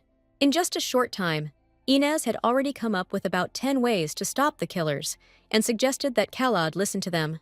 Piercing Lady Eldrin with his gaze, Khaled was already talking about his bad reputation, and it was because of him that Inez would also hear something bad said about her. But Inez hastened to reassure Khaled that many people had spoken badly of her, and that this had not been a problem for her for a long time. Then, having calmed down a little from her visions, Inez explained that it was impossible to please everyone, and besides, no one else was talked about as much as she was. Inez looked into Khaled's eyes with her bottomless blue eyes, which were burning with a hot fire, and asked if he had any more questions, to which she heard a negative answer. And now, with complete confidence, Inez offered to sign the papers. Khaled picked up the pen from the floor and left his signature under all the listed points of the contract. Immediately after signing the contract, Inez suggested that her lover buy her some rings so that they would appear to others as a real couple. When they arrived at the jewelry store, for some reason, it was only there that Khaled thought about whether it was too early for rings. But Lady Eldrin reminded him that in order not to arouse suspicion, he would have to buy some. Inez admitted to Khaled that for other people, their relationship might seem unexpected and cause a lot of negativity. Looking sweetly at Khaled, Inez asked him how his acting skills were, to which he replied that he had never tried that kind of activity. She noticed some excitement in his eyes and suggested that he just repeat after her and everything would work out, because they couldn't act like strangers during the trip for the rings. Upon entering the jewelry store, all the consultants immediately ran to the beautiful couple and greeted them. The girl noticed with a smile on her face that Mistress Eldrin had not visited their store for a long time, and immediately asked what she could suggest to them. The prompt Lady Eldrin replied that she would like to look at the rings, or to be more precise, the wedding rings. The girl's expression immediately changed. She decided to clarify once again. Maybe she had misheard something about wedding rings. But, pressing even closer to Khaled, Inez repeated that they needed paired rings, the quality of which this sweet girl was supposed to take care of. Then, the girl immediately offered to take a look at their new collection, asking to follow her. Approaching the display case with rings, the girl told and showed the very models that were made very recently and which are popular at the moment. While looking at the rings, Khaled noticed a very interesting ring from a very famous jeweler. Leaning closer to the display case and examining it even better, Khaled suddenly heard his sword, which said that it was this diamond ring that he should take, because even if its owner parted with this lady, the ring would remain his, and diamonds are worth a lot of money. Closing his eyes and gathering patience, Khaled thought in his head how nice it would be to sell the demonic sword to some junk dealer and buy a ring with the proceeds. But his inner state was suddenly interrupted by Inez, who asked his opinion about the ring, pointing to the very one with a bunch of diamonds that Khaled had been looking at a few minutes ago. When Khaled replied that it was a good option, Inez immediately took the ring and began to put it on Khaled's ring finger. Taking the second ring, Khaled also put it on In's finger himself. At that moment, she watched everything that was happening with a very sweet look. While filling out the paperwork, the girl said that they could do an engraving on the inside of the ring. Inez liked this idea, agreed, and began to dictate her first and last name, and then her chosen one. But upon hearing the name Khaled Azdian, the girl immediately became nervous. Inez glanced at the girl and asked her if any difficulties had arisen, but the shocked girl replied that everything was fine and asked to wait for the master and mistress, and they would do the engraving right away. Sitting down on the sofa, they were served drinks. Inez, looking at Khaled, asked him to try the drink. Without asking a single question, Khaled silently took the glass and began to taste the contents. But after taking a small sip, his face changed. All this time, Inez had been watching him with great interest, and when she saw his first sip, she thought that Khaled would put the glass back.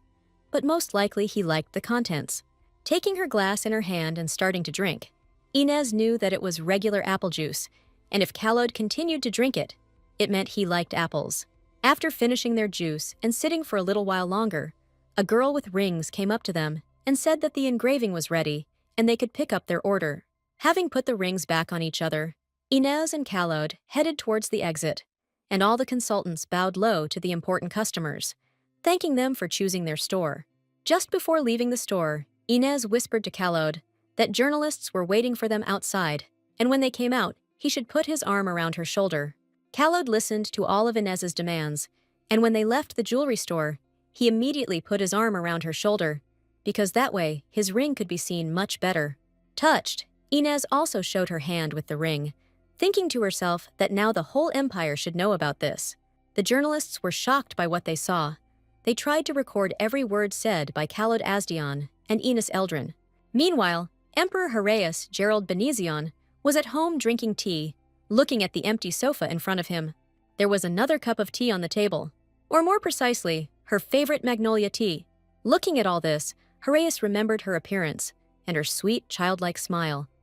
He heard how she tenderly and lovingly pronounced his name. When the butler entered the room, Haraeus inquired about the crown prince, to which he heard in response that he had gone hunting.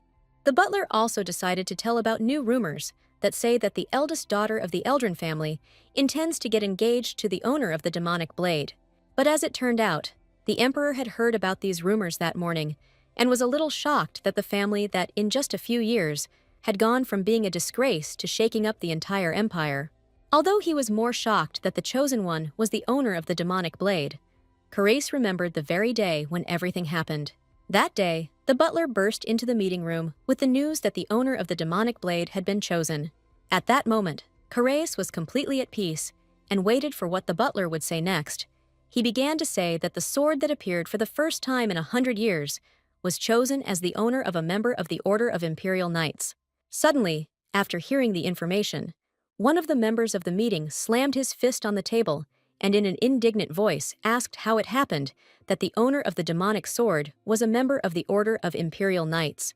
He was furious that they could not trust the protection of the imperial family to the one chosen by the cursed blade, so he offered only one option, which sounded like exile.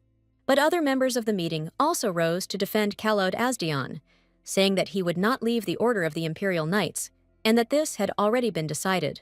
But no one could understand who made such a strange decision, when suddenly it turned out that it was the high priest who decided so. Someone suggested that Khaled Azdian remain in the order, but if anything happens, the temple will take responsibility. But still, someone was very worried about this, and with all their dissatisfaction, they said that if all the responsibility falls on the temple, they cannot refuse the request of the high priest, and they transferred Kalaud from vice captain of the first squad to captain of the third squad. Finishing his tea and replaying the whole story in his head, Carace understood that all this was done for his safety, since the third detachment operates outside the imperial palace. Looking at the painting that hung on the wall, Carace understood that everything happened because of his curiosity. At that time, Inez, sitting in her office, admired the new decoration on her hand, thinking that she finally got what she wanted.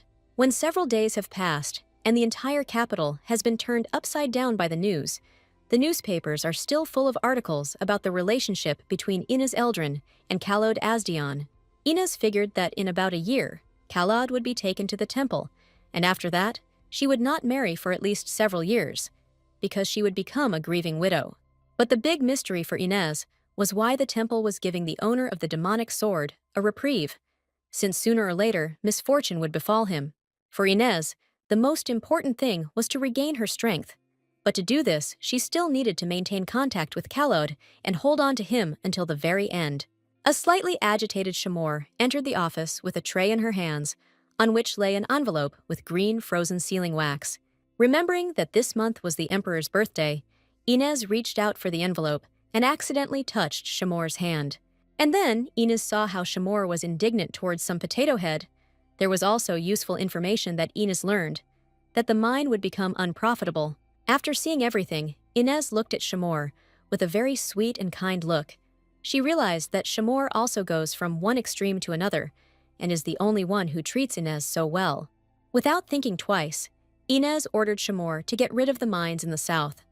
Slightly taken aback, Shamor reminded the lady that negotiations in this direction had made great progress.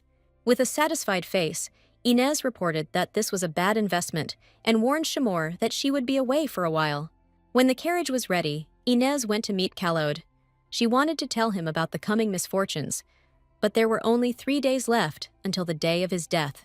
As she approached the meeting place, Inez thought over her plan, for which everything was already prepared, since no one could encroach on her goose. As Inez got out of the carriage, she saw Kalaud, who was wet from head to toe, but there was no rain forecast at that time. Coming closer to Kalaud, she asked him what had happened to him.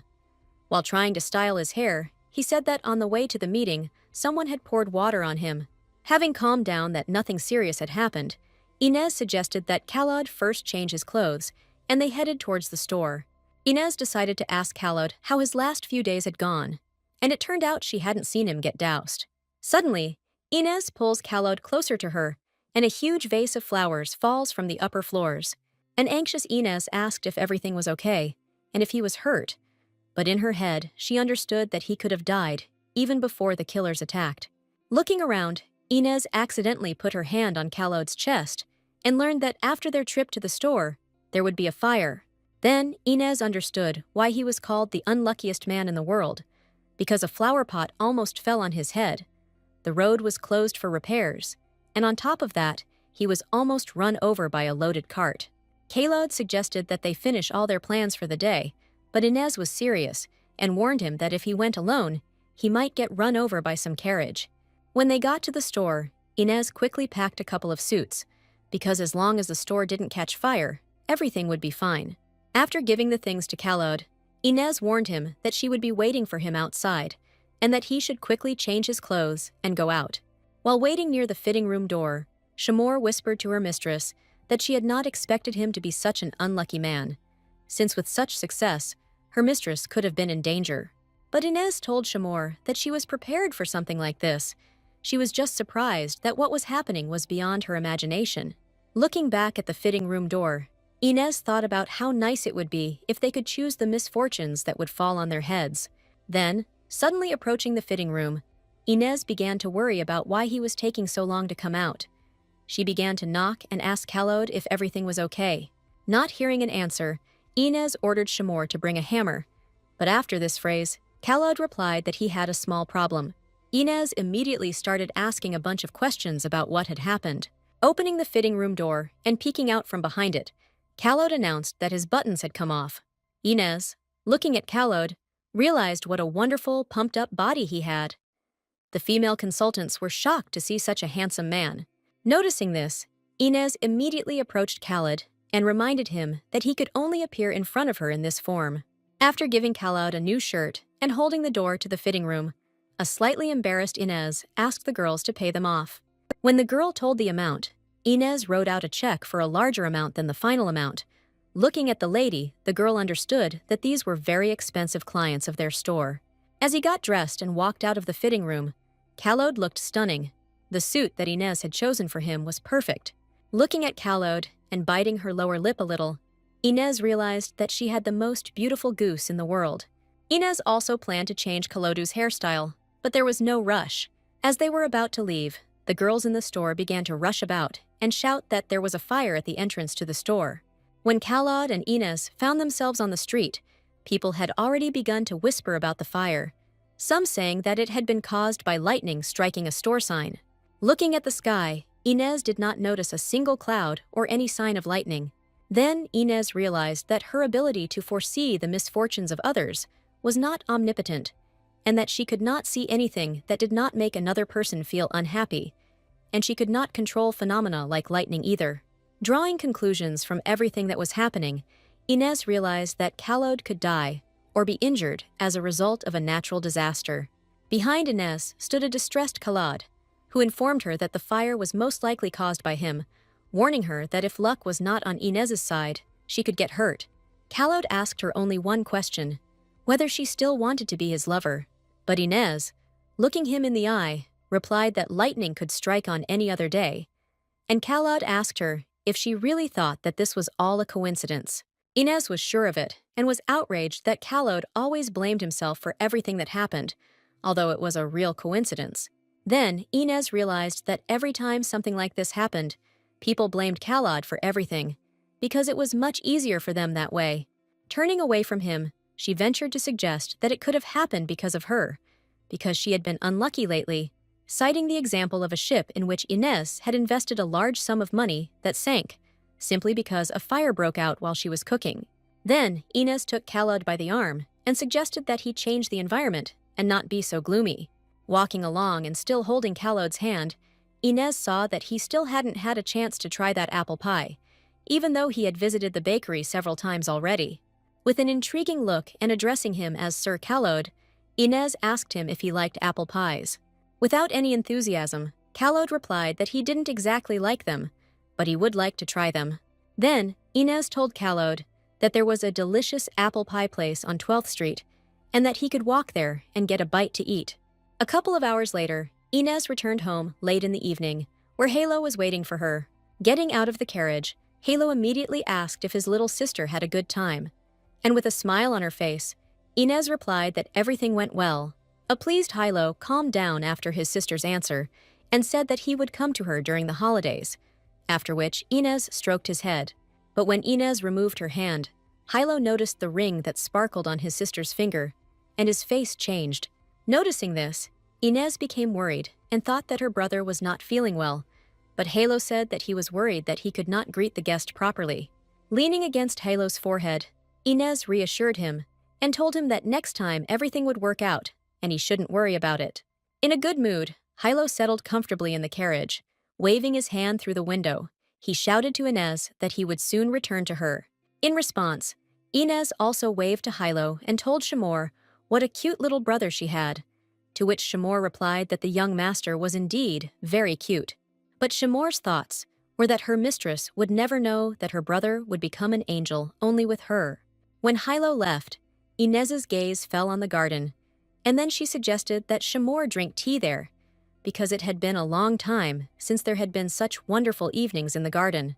Shamor immediately went to prepare everything for tea, and Inez decided to take a walk in the evening garden, remembering her mother and how happy she would be to see such support. Inez seemed to return for a moment to that very day, when, sitting by her mother's bed, she told her that lately she had been taking care of everything herself, and that when her mother got better, they would take a walk in the garden together. Little Inez promised her mother that she would not have to walk through the weed-covered garden and that the flowers would soon bloom, so she asked her mother to open her eyes. Every time she remembers that day, Inez thinks that if she had gained her ability earlier, her mother would be sitting next to her now. Inez felt guilty and promised herself that she would succeed at any cost without fear or doubt. She decided to use her power to protect those she loves and who are dear to her. While Inez was walking, Shamor had already prepared everything and called her mistress to the table, on which there was not only tea, but also apple jam and pie. Eating this apple jam, Inez remembered Khalod at the establishment, where they tried the apple pie that he had wanted to try for so long. After trying just one piece, Inez offered to pack the pie for herself, to which Khalod agreed, and then he looked like a cat who had grabbed the desired fish. Sitting in the garden, Inez replayed the day when they went to buy rings. Khalod drank apple juice well then, which means he likes apples, Inez thought. Thinking that it has been a week since they entered into a fictitious relationship, Khalod still doubts and keeps his distance. This may be because Inez perceives him as a goose and not a man. That day, over apple pie, Inez brought up the topic of a murder that was supposed to happen in a few days. Then, Inez asked Khalod to do as she asked, because Inez promised him that his hands would not be stained with blood. And sitting in the garden, Inez understood that today was the very day when Khalod was to be attacked. As he walked towards home, Khalod recalled Inez's demands that he go straight home after work, skip dinner, and behave as usual so that no one would suspect anything. Khalod thought about the first date where nothing serious happened, because he himself was not hurt or caused any damage, and he was even able to try the apple pie that he had wanted for so long. For the first time in his life, Khalod felt so calm. He wanted everything to be like this, but he can't wish for much. Arriving at the house and getting out of the carriage, thoughts of a wonderful, quiet evening did not leave him, because Khalod's body would soon be delivered to the temple, and that would be the end of it. From all these experiences, Khalod spontaneously began to twist the ring on his finger, and then he remembered the enchanting blue eyes that sparkled like the endless sea, the light ash-colored hair that enveloped Inez. Khalod thought that Inez would start asking him for something as soon as they entered into a fictitious relationship, but nothing like that happened. Even despite the misfortunes that happened to him, Inez did not run away from him. Approaching the doors of his chambers, Khalod thought about the fact that he simply did not know how exactly to use it. Having settled himself more comfortably in the chair, Khalod was served the dinner that Inez had asked him to refuse. Without thinking twice and picking up the plate, Khalod threw the dinner from the balcony into the garden, then left the dishes outside and completed his evening chores as usual. Inez's next order was for Khalod to lie down and rest, placing his sword nearby just in case. Just a moment later, the assassins burst into the room, shocked that Khalod Azdian was not sleeping. They were warned that Khalod Azdian would be given a sleeping pill during dinner, but apparently someone made a mistake. The gang leader calmed his charges and told them that it didn't matter whether the owner of the demonic blade or not. Khalod Azdian was an ordinary person, swung his sword, and shouted, "Khalod Azdian, die!" and began to attack. Suddenly, at that moment, 4 more people with swords and masks appeared in the room. Stopping, the main assassin asked the others why they came. Did they also want to kill the owner of the demonic blade? But since they came first, they will do it. But the leader of the 4 said that it didn't matter to them who was first, because his goal was completely different.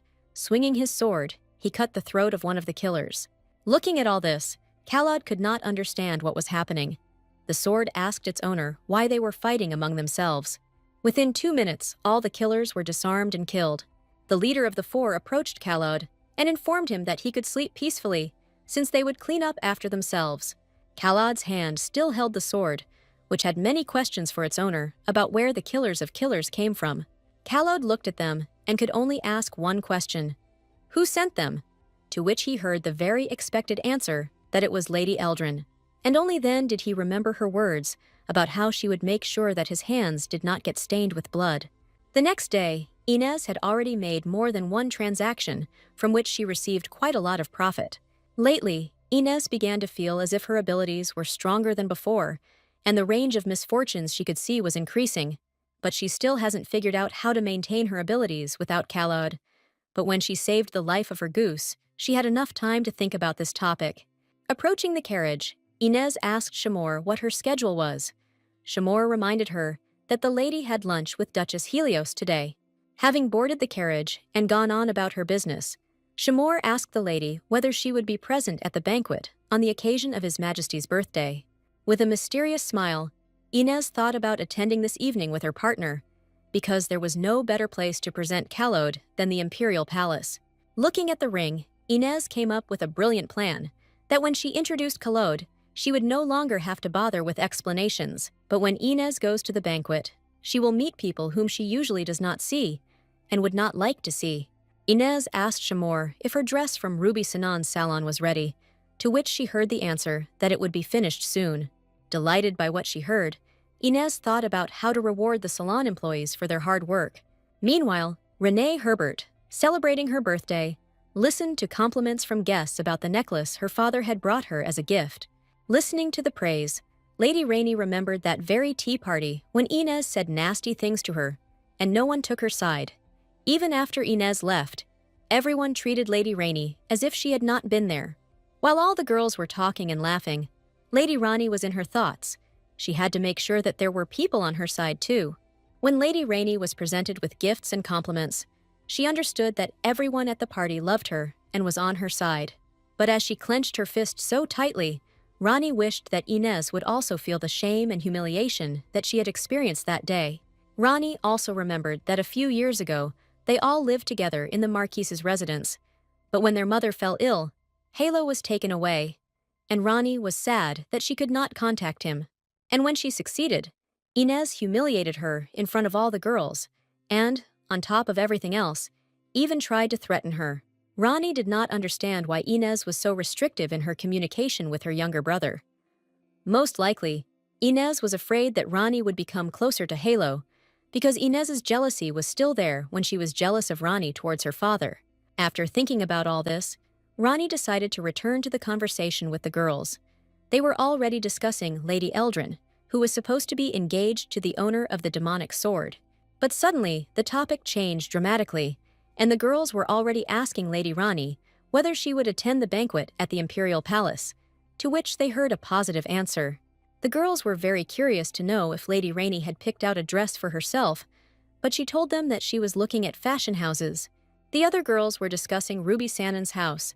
As it turned out, almost no one was allowed there, and they all wanted to wear her dress at least once in their lives. Lady Renee was very surprised to hear this, because she could not even imagine that it was so difficult to book a place in this fashionable house. Hearing this, all the guests immediately thought that Lady Rainey had ordered her dress there, and envying her, they asked to take them the next time she was there. As it turned out, Lady Renee had to beg her mother and father for a long time to get the opportunity to get to Ruby Sannan. When their gathering was over and Lady Renee was seeing her guests off, she thought that she had only received permission from her parents, but had not yet placed an order. Getting into the carriage, Lady Rainey asked to take her to the fashion house of Ruby Sannan, because she is the only daughter of the Marquis Herbert, and if she doubles the price, they will definitely accept her order. On the way to the fashion house, Rani thought about the rumors about the engagement of Inez and the owner of the demonic blade. She understood perfectly well that these were just rumors. Because her half-sister was proud and vain, she would marry an old man with money and status. Arriving at the fashion house, Rani noticed that it was closed and was a little upset. Getting out of the carriage and approaching the girl at the entrance, Rani informed her that she had come here to order a dress for the banquet, but in response, she heard that the fashion house was no longer accepting orders. Then Rani decided to act differently, starting to say that she was from the Herbert family and her order was very important. But the girl at the entrance apologized and explained to the lady that now they were forced to refuse even His Majesty the Emperor. Rani started getting angry and telling them to cancel the other orders and accept hers, because she would pay several times more. But she heard a negative answer. Then Rani pushed the girl away and started to enter the fashion house. And in her head, she was thinking that she had already bragged to other girls.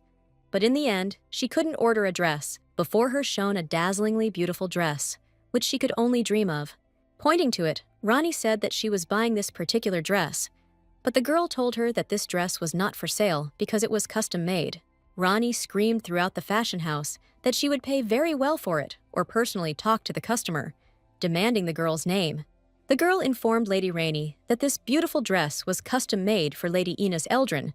Rani's face changed.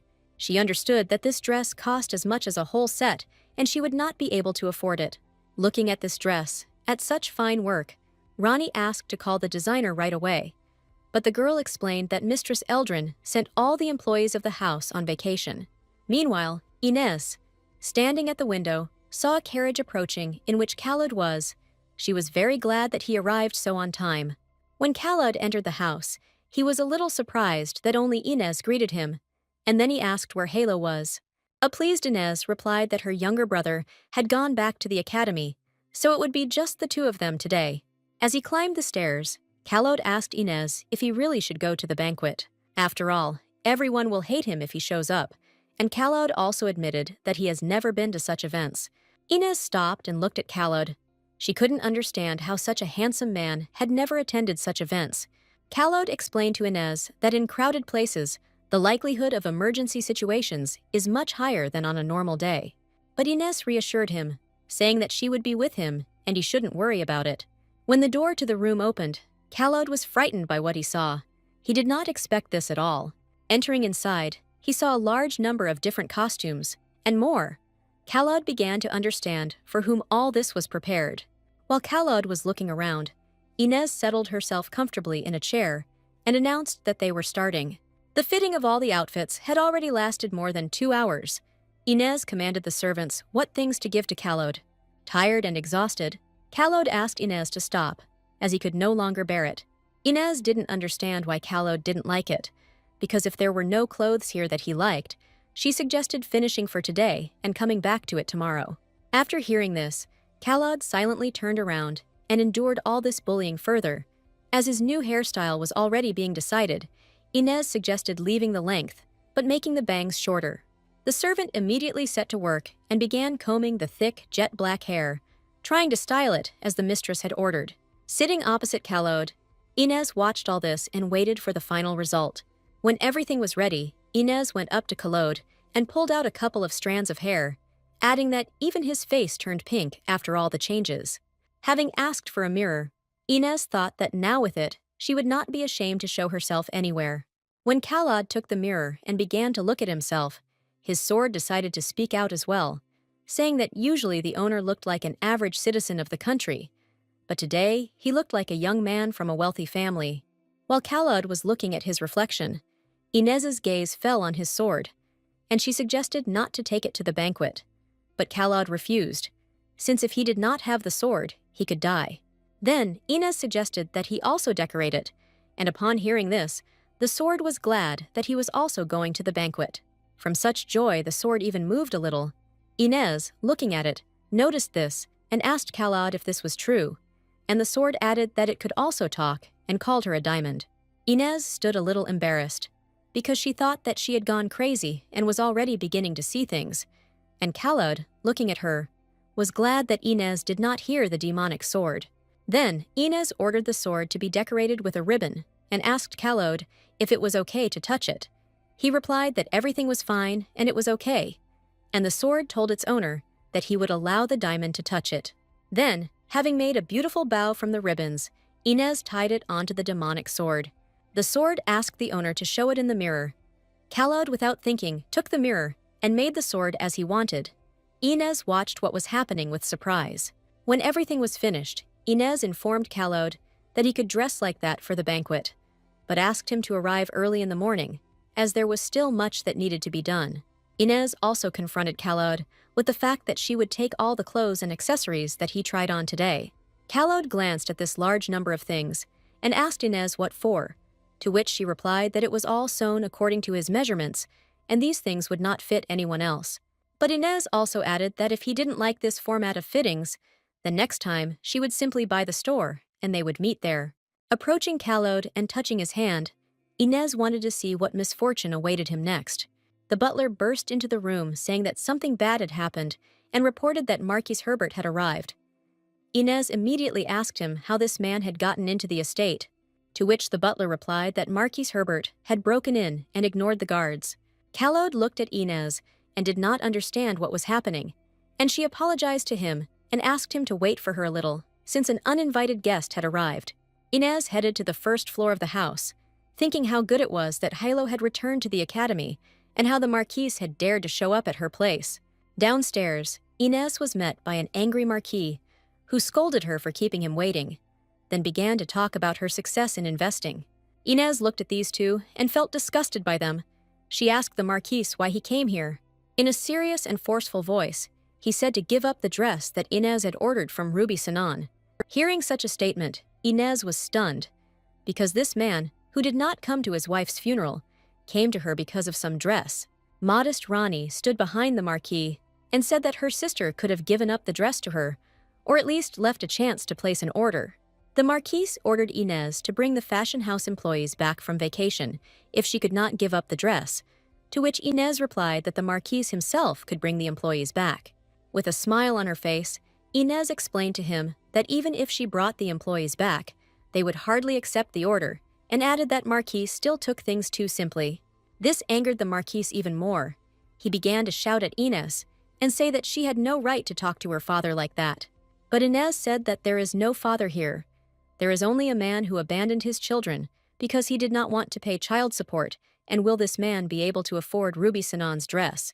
After these words, the Marquise became furious. Raising his hand and intending to hit Inez, he shouted that she was a terrible, impudent woman. Suddenly, behind Inez, Khaled appeared, grabbed Marquis Herbert's hand, and asked him what he was doing. The furious Marquis asked the young man who he was, to interfere in the family affairs of others. Khaled replied in a serious voice that he was Lady Eldrin's lover. Beating his hands on his chest, the Marquis shouted that he was her father, and there could be no one more important to her. Shamour rushed to help the lady with her guards, who were ready to kill for her. Inez, without the slightest hesitation, ordered the guards to expel the uninvited guests from the house. When the guards began to do their job, the Marquis tried to resist, telling the guards that they had no right to do this to him. When Inez was about to leave, she said only one thing, that the Count's security was disgusting, and if it continued like this, then soon traitors would start coming to them. Shamour, lowering her head, said that it was her fault.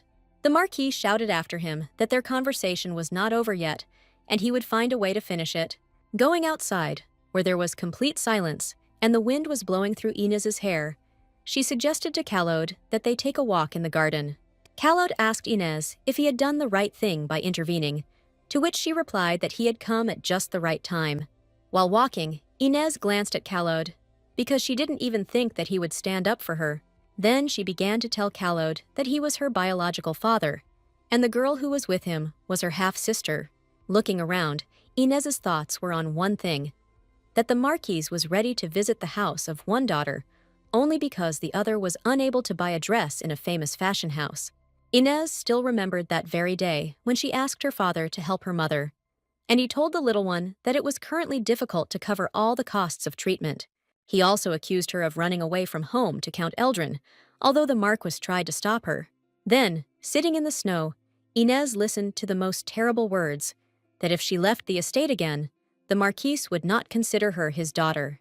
These memories will forever remain in Inez's head, and now she asked Khaled not to worry about her personal problems and promised that this would not happen again in the future. But Khaled warned Inez that if this man appeared again, it was imperative that he be informed, and then he would arrest him on the spot. And then Inez realized that no matter how much Marquis Herbert kicked, he would not be able to behave as he pleased in front of the commander of the detachment of Imperial Knights, and now he would have more problems. Walking silently in such beautiful weather, Inez guessed that Khaled wanted to know a lot about her family, but was silent.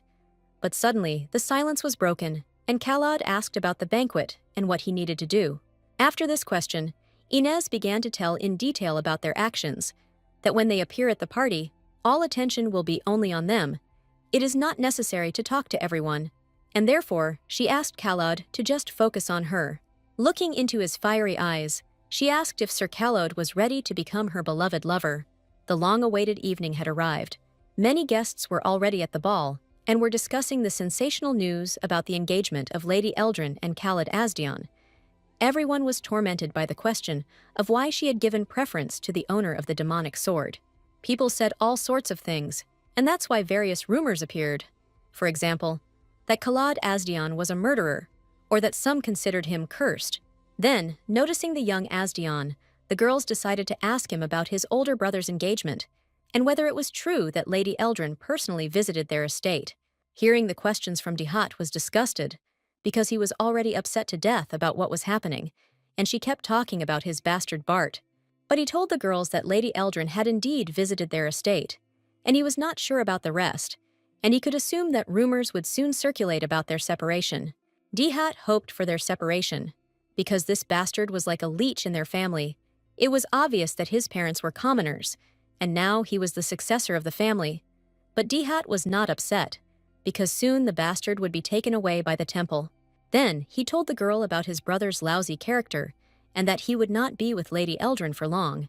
Getting into the swing of things, Diet said that Kalod was his older brother, but sometimes Diet didn't understand him, because Kalod was always gloomy and didn't know how to put himself in order. Suddenly, a beautiful and fine couple entered the hall of the imperial palace and attracted all the attention of the guests. Dihat also turned around and could not understand what kind of young man Lady Eldrin had come with, but he seemed awfully familiar to him. Walking along the path, Inez heard only compliments about her beautiful dress from Ruby Sinan, and the young man she smiled so sweetly at. It was a shock for the guests, because Lady Eldrin very rarely showed her smile, and here she was smiling, and at a man too. Inez began to whisper in Kalod's ear that they should stay closer to each other, and asked him to put his arm around her waist, without the slightest doubt or unnecessary questions, and if necessary, Kalod put his arm around Inez's waist and pressed her closer to his body. The guests of the ball began to approach the beautiful couple to express their best impressions of how dazzlingly beautiful Lady Eldrin was today, and to get to know the young man better. Inez told the guests that this young man was her lover, and they tried to keep the relationship a secret, but since rumors spread quickly, they decided not to hide. One of the guests was even glad that the engagement with the owner of the demonic blade was just a rumor. And then Inez decided to lay all her cards on the table, introducing her lover as Sir Kalod Asdian, adding that they were not yet officially engaged, but the rings had already been bought. The guests could not believe their ears and eyes, because in front of them stood the owner of the demonic blade, and the rumors about their engagement turned out to be true. One of the guests came closer to the couple after hearing this, and asked Lady Eldrin if everything was okay with her, explaining that something could happen to her because of the owner of the demonic blade. But Inez had a rather sharp tongue, and she answered the young man that none of them expected anything to happen to her. Then Inez noticed Rani enter the room, and realized that she, as always, appeared last, as the main character, in order to attract as much attention as possible. Looking around, Lady Renee was a little confused, as she did not understand what kind of strange atmosphere there was in the hall, and whether there was really no one here who would recognize her and come up to her. But turning around, Lady Rani noticed her half-sister with the young man she had seen at her house, and when they met eyes, Inez realized that today's banquet would be very entertaining. Music began to play, and it was announced that His Majesty the Emperor had arrived, and as he walked along the hall to the throne, all the guests bowed low in greeting. Kalod, with a serious face, like all the other guests, bowed to His Majesty, but in his soul he felt very awkward and uncomfortable. Walking along the carpet and noticing Kalod Asdian, His Majesty the Emperor even stopped and looked him over from head to toe and continued walking. Inez thought that despite His Majesty's blonde hair and blue eyes, she saw Kalod in him, and she also wondered why the Emperor was so surprised to see Kalod at the banquet, since he had also received an invitation. Sitting on the throne, His Majesty the Emperor said glory to the Empire of Venetian, and thanked everyone for being able to make time despite their busy schedules. The butler told the guests that today, their duchy had specially selected 100-year-old pearls for the birthday of His Majesty the Emperor, and they had also delivered wine from the best grape varieties of their empire. The representative of His Holiness also presented a gift for His Majesty the Emperor. I will offer His Majesty a branch of the sacred tree of Igfrid to bless and protect Venetian. His Majesty the Emperor was pleasantly surprised by such a gift. He asked to convey words of gratitude to His Holiness. The first time she saw the branch of the sacred tree, something began to squeeze in Inez's chest, and she had the feeling that it was calling her. Looking around, Inez wondered if everyone had this feeling, and maybe it was because of this feeling that the tree was called sacred. The representative of the Holiness turned and began to pierce Kalod with his gaze. Inez noticed this gaze and assessed it, as if he was measuring how much Kalod had left to live. But then Inez noticed the heir to the throne and looked into his eyes, thinking that it would be a good idea to establish a connection with the ruling family as a businessman. Although Inez understood that most of the ruling family were rude and decided it was best to avoid the prince as much as possible. Returning to Kalod, Inez decided that now that everyone remembered her, she could leave, because they had come here to show off with their lover, and not to get closer to other people. Inez asked Kalod if he wanted something to drink, but he refused the offer. Then, Inez imperceptibly poked Kalod in the chest with her finger, hinting that his answer was wrong. Realizing this, Kalod immediately agreed with Inez's proposal. When the guests approached Lady Eldrin to discuss some business matters, she replied that her dear lover was thirsty, and so they declined. While they were alone in the hall, Inez offered Kalod some apple juice because he liked it, but Kalod replied that he didn't really like it. And when Inez suggested replacing the apple juice with wine, Kalod said no, and took the glass from Inez's hand. Then Inez was convinced once again that Kalod liked apples, and he simply did not want to show his weakness. But their sweet conversation was interrupted by Duchess Helios, who asked Lady Eldrin how she was doing and whether she was enjoying the evening. Inez was a little surprised by the unexpectedness and replied that she was fine, asking the Duchess a counter-question about whether she was having fun at the ball. Suddenly, the Duchess's expression changed at the sight of the owner of the demonic blade, and asked Lady Eldrin to spare her a moment of her time. Kissing Kalod on the cheek, Inez told him that she would be back soon and asked him to wait a little. When Inez left, Kalod put his hand to the cheek where Inez had kissed him, remembering one day from his less-than-happy childhood.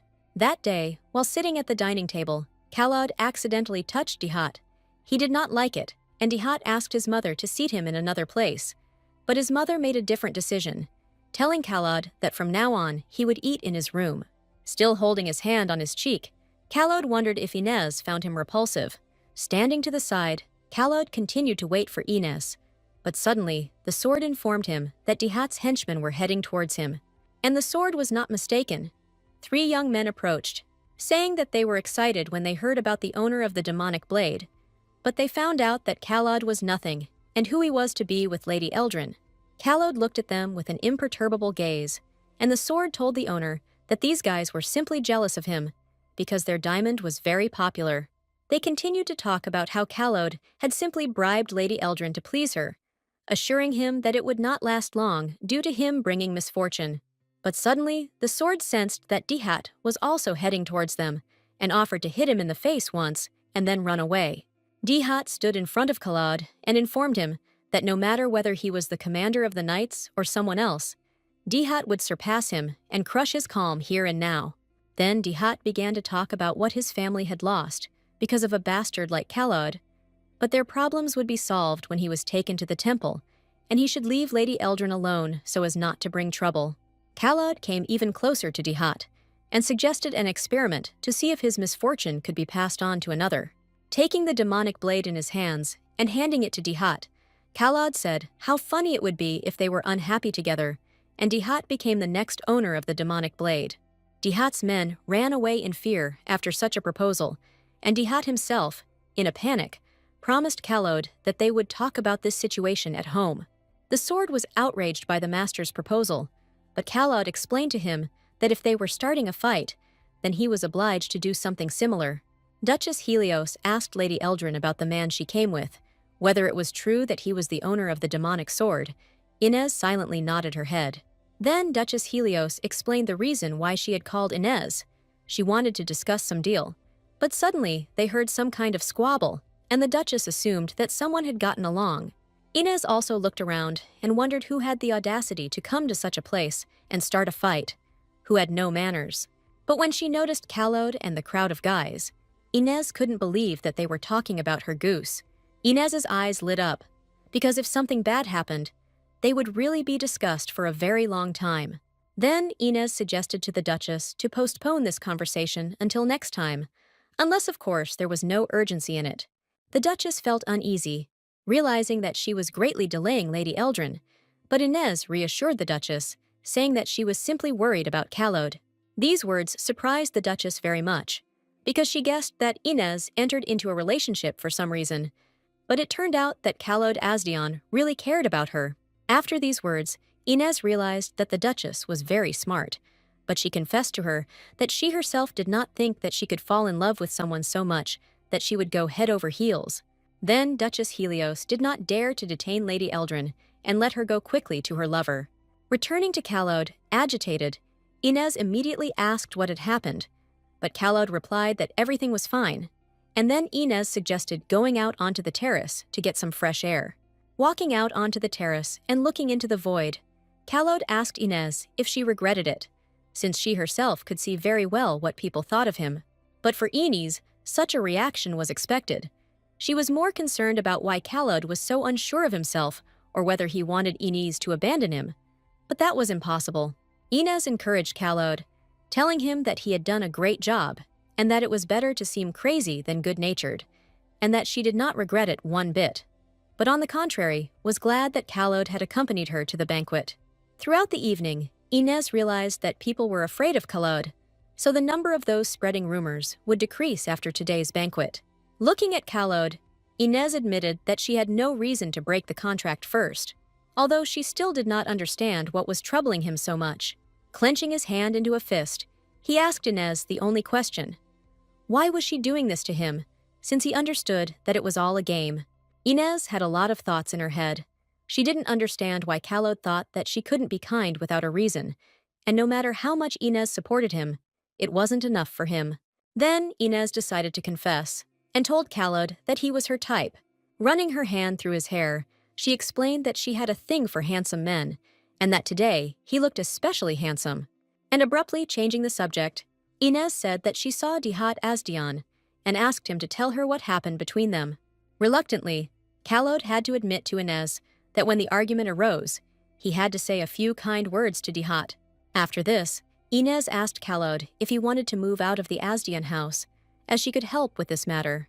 Callode explained to Inez with a sad look that if he left the mansion, he would have to renounce the Asdian family, and he would then become a commoner, and could not be a member of the Order of the Imperial Knights. After hearing this, Inez remembered her only trip to the Asdian's house, and even then, she noticed that they treated Callode as if he didn't exist at all. The whole evening flashed before Inez's eyes, and she realized that everything had gone quite quietly, and even after their arrival at the banquet, no series of accidents had occurred.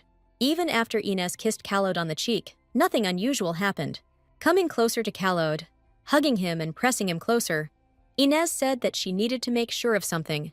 Callode did not expect such an action and stood rooted to the spot. And Inez understood that the scale of the misfortune varied depending on the level of contact, but as she expected, it would not go without incident. Suddenly, Callode abruptly pushes Inez away from him and asks her what she is doing, hearing in response that she is simply trying to see the misfortune. Confused, Callode suggested doing it as before, just touching the hand without any hugs, but Inez seemed not to hear him and hugged him again, saying that depending on the level of contact, she could see different misfortunes, giving an example that she can see much wider and deeper if she holds his hand, and not just puts her arm around him, or if she hugs him like now. Then Inez decided to suggest to Callode that they try to touch their lips for a better vision. Callode pushed Inez away with a frightened look, saying that she had definitely gone crazy. He turned and headed towards the entrance to the hall, telling Inez that he would bring them something to drink. Turning around and looking into the distance, Inez realized what a cutie Callode was. He got scared and simply ran away. Hearing footsteps and turning around sharply, Inez expected to see Callode returning, but an uninvited guest came to her. It was the prince who asked Lady Eldrin to spare him a moment of her time. After bowing, Inez greeted His Majesty the Crown Prince. The prince admitted that he had heard a lot about Lady Eldrin, but he saw her for the first time. He also asked if it was true that she was dating the owner of the demonic blade. Inez nodded her head. With a sly smile on his face, the prince complimented Inez, saying that she was beautiful, but he felt sorry for her. Inez did not remain silent and answered the prince that her beloved was not the kind of person who would calmly listen to such things, although even for her it was too much. After asking for forgiveness and saying that he did not mean to offend her, the prince boasted that Sir Callode Asdian was his pride. Inez looked at the prince and noticed that he spoke as if he had looked onto the terrace by mistake, although the curtains were drawn, and this already made it clear that there was someone there. Leaning on the parapet, the prince began to talk about Count Eldrin, who had long since retired from family affairs, and now everyone believed that Lady Eldrin had taken the place of the true head of the family. The prince said that he was looking for young and talented people to help him, and therefore suggested that Lady Eldrin go into politics. He wanted Inez to become his political partner. But looking at the young prince, Inez expected to hear something completely different. But as it turned out, he was already trying to strengthen his power. The crown prince was the only son of the emperor, and at present the emperor's authority is unshakable. No one seeks to fight him for power, so when the time comes, the throne will pass to the prince. But the prince decided not to stop at just political relations. He also proposed to Lady Eldrin to enter into a relationship with him. Inez was shocked by what she heard, because by relationship he meant the position of the crown princess. But no matter how attractive the offer was, Inez did not know what he had in mind. The prince could use her and throw her out. Then Inez thanked him for such an unexpected offer and asked for time to think about it. The prince understood that the proposal came as a surprise to Lady Eldrin, and in that case, he gave her time to think. But he also added that if she refused his offer, it would definitely not be to her advantage. As he left the terrace, the prince looked back and said that he hoped for a positive answer and wished Lady Eldrin a good time. Looking after him, Inez could not even imagine that his methods for attracting forces would be so radical that he would even resort to threats. Now she understood why she felt so unpleasant when their eyes met. Clenching her hand into a fist, Inez realized that she would be in trouble if the next emperor became an enemy, but she couldn't allow herself to be used, so the decision was made to touch him next time and find out his weaknesses. Meanwhile, Rani, who was in the hall, realized that the banquet in the imperial palace, which she attended for the first time in her life, was different from her expectations. After all, she wanted to attract the attention of as many people as possible so much that she even showed up at the last moment. But everyone was busy with something else. Remembering how Inez left the hall, Rani looked at her dress that was supposed to go to her, and also the man who was next to her is the owner of the demonic blade. Suddenly, Miss Bridget came up to Rani and whispered in her ear that she was afraid that the owner of the demonic blade would suddenly go crazy. Miss Bridget had also heard that he was ugly, but she never would have thought that he would actually be handsome. Rani bit her lips and realized that the rumors about Inez's relationship with the owner of the demonic blade were true. But Miss Bridget was very concerned about the question of Lady Herbert's dress, whether it was true that it was from the Ruby Sinan salon, because it was so different from what they had sewn in the salon before. Then Rani explained to the girls that this dress was from another salon, since at the Ruby Sinan salon, the employees accidentally ruined her dress, and she was unable to wear it. The girls were shocked by what they heard. But Rani's plans did not include talking to these ladies. She wanted to make a grand debut and surround herself with people she deserves. Noticing Khalod Azdian, Rani headed straight towards him, without even apologizing to the girls that she needed to leave. Catching up with Khalod Azdian, Rani greeted him with a sweet smile, and looking at him, she realized that she could not control her emotions since the first time she saw this man, and now she wanted to get him. Khalod looked at Lady Rainey with a blank gaze and simply said nothing in response. Lady Rainey assumed that Sir Khalod Azdian had not remembered her and began to talk about how there had been a mistake and that her sister Inez had misunderstood everything, so Rainey wanted to apologize. Khalod asked what Lady Rani wanted to apologize for, and she replied, embarrassed, that she had not wanted to involve the young master in a family squabble. In that case, Khalod Azdian suggested that the young lady apologize to Lady Eldrin, and not to him. Looking down at the floor, Rani began to explain that Inez was to blame for everything that day, since she had not listened to her father's words, and the problem could have been solved calmly, also telling Khalod that Inez had always caused nothing but trouble for the family. Having listened to this whole interesting story, and without giving any answer, Khalod said that in that case, he would be going about his business. But suddenly, Lady Rani grabs Khalod by the hand and starts saying that she doesn't care who people think he is, even if he is the owner of a demonic blade. She thinks that Khalod Azdian is a very good person. Hearing all this, Khalod looked at Lady Rainey with a piercing gaze and asked her why she decided that he was a good person, and in general, what could she know about him. Listening to all these questions, the surprised Lady Renee did not understand why he was reacting like that, since she thought that she would touch him with her words. At that time, Inez was still on the terrace, and was beginning to worry about Khalod. Because he said that he would bring something to drink and come back, Inez began to think that something might have happened to him and looked out into the hall. When Inez saw that Ronnie was standing next to Khalod, she immediately approached them and asked what they were doing there together. Looking back and noticing Inez standing next to her, Ronnie hoped that she wouldn't get into trouble for simply chatting with Sir Asdion. A happy Rainey greeted her sister so joyfully, reminding her that they had not seen each other for so long. Inez was surprised to hear this and thought that Ronnie had some kind of memory problem, and reminded her that they had seen each other a couple of days ago when she and Marquise showed up at her house and demanded a dress. Inez assumed that Ruby Sinan had not accepted Ronnie's order. The girls standing behind heard this statement, and they did not understand what it meant, because Lady Ronnie told them that she was unable to wear the dress she had made due to a mistake on the part of the staff. These words really hurt Ronnie, and she told Inez that she had placed the order, but there was a problem, and that was why she couldn't wear it. Inez understood that these were pathetic excuses, and decided to ask what Ronnie wanted from her lover, to which Inez heard that Ronnie simply decided to say hello, since last time she had not managed to introduce herself properly. Inez took it all on the daggers, and simply saying hello was not about Rennie. Then Inez said that everything was expected, because blood is thicker than water. Hearing this phrase, Ronnie was very surprised and hoped that she had misheard, but Inez insisted on her own and said that Ronnie reminded her of a shameless woman who was eager to get someone else's man and would not forgive someone else's family for destroying them. In response to such insults, Ronnie asked Inez to be more careful with her expressions, and Ronnie added that her status was much higher. But Inez decided to just fool Ronnie, because she didn't even say who exactly she was talking about, and Ronnie was already on edge. And regarding Inez's status, she said that now she could flaunt it as much as she wanted. Clutching her fan in her hands, Ronnie was angry and insistently asked Inez not to insult her. Otherwise, it could end badly. Laughing, Inez suggested that Ronnie would go and complain to Marquis Herbert again. This was Lady Renee's last straw, and she threw the fan at Inez's feet, saying that she was challenging her to a duel.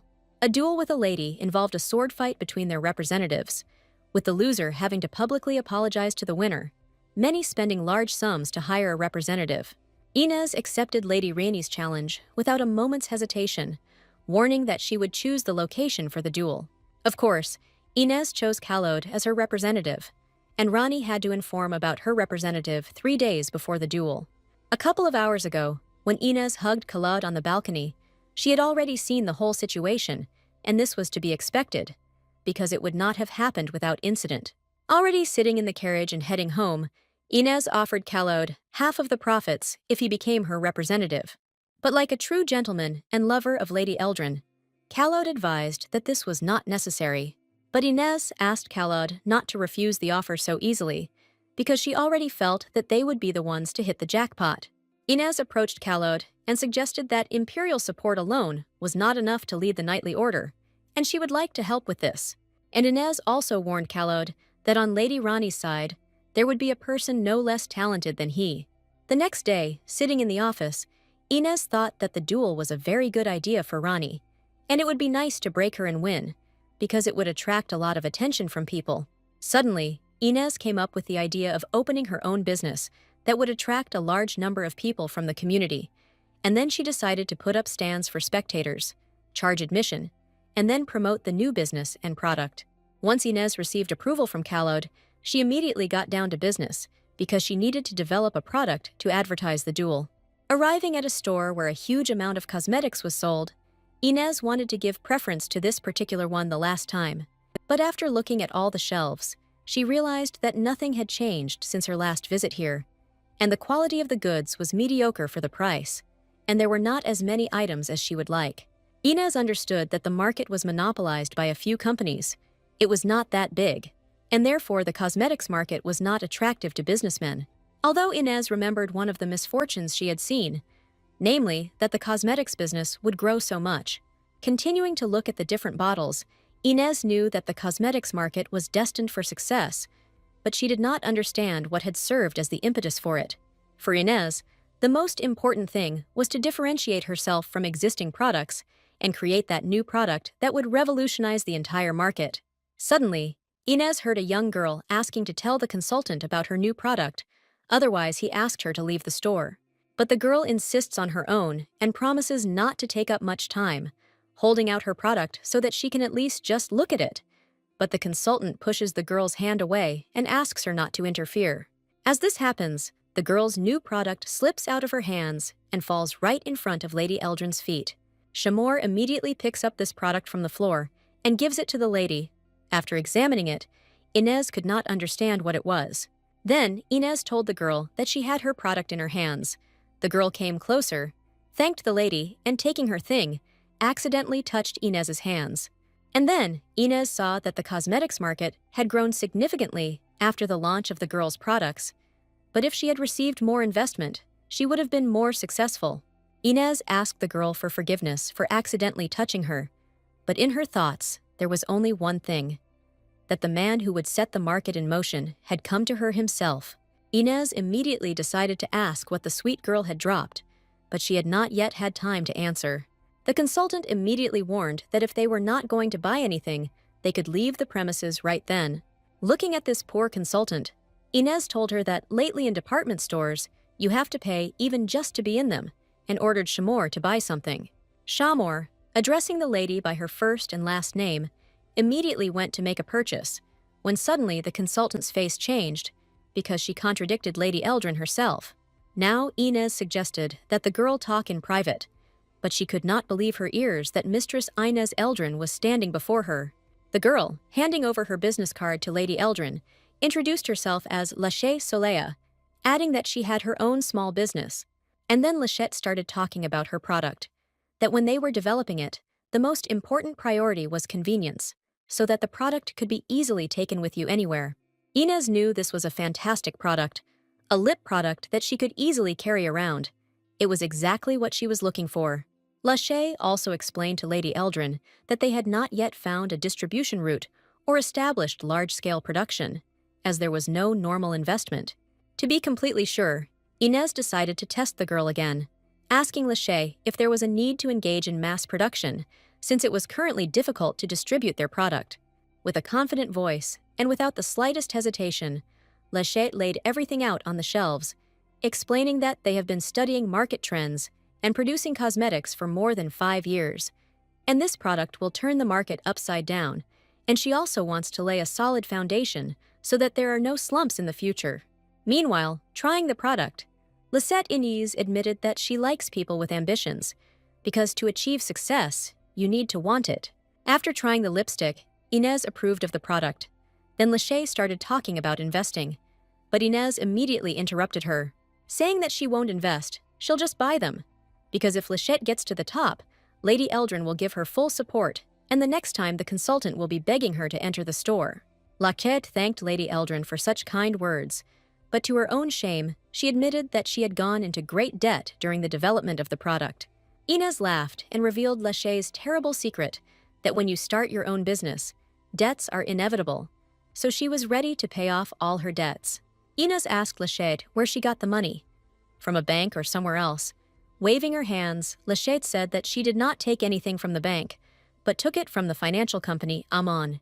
Amon is a money-lender company that was very well known to Inez because it manages a gambling house, the worst of all evils.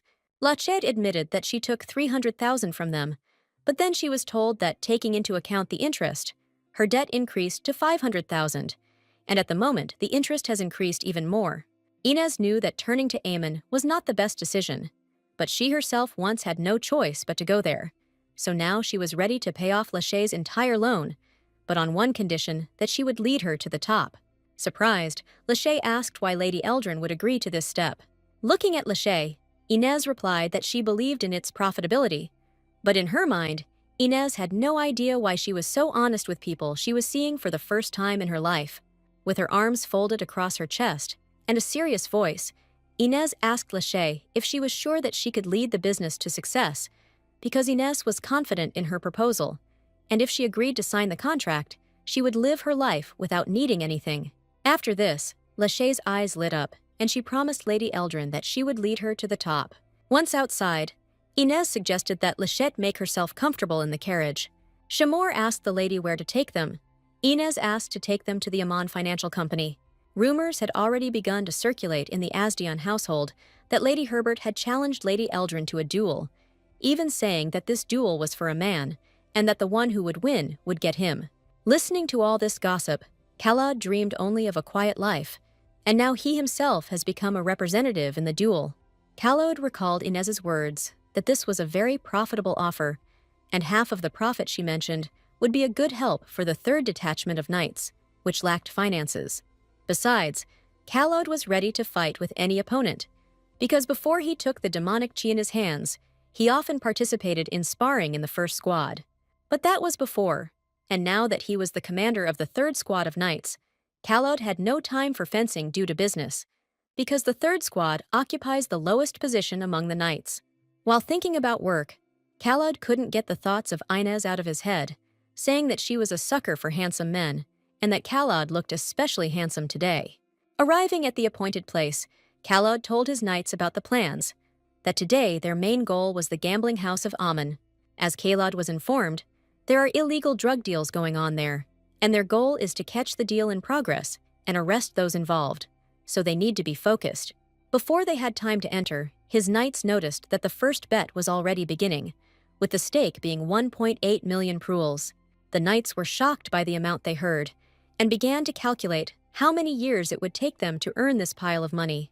In Khalad's head, there were only two assumptions: that he was an inveterate gambler, or that there was another person like Inez who was ready to bet such a sum, when suddenly a lady with the same ash-blonde hair walked in front of him.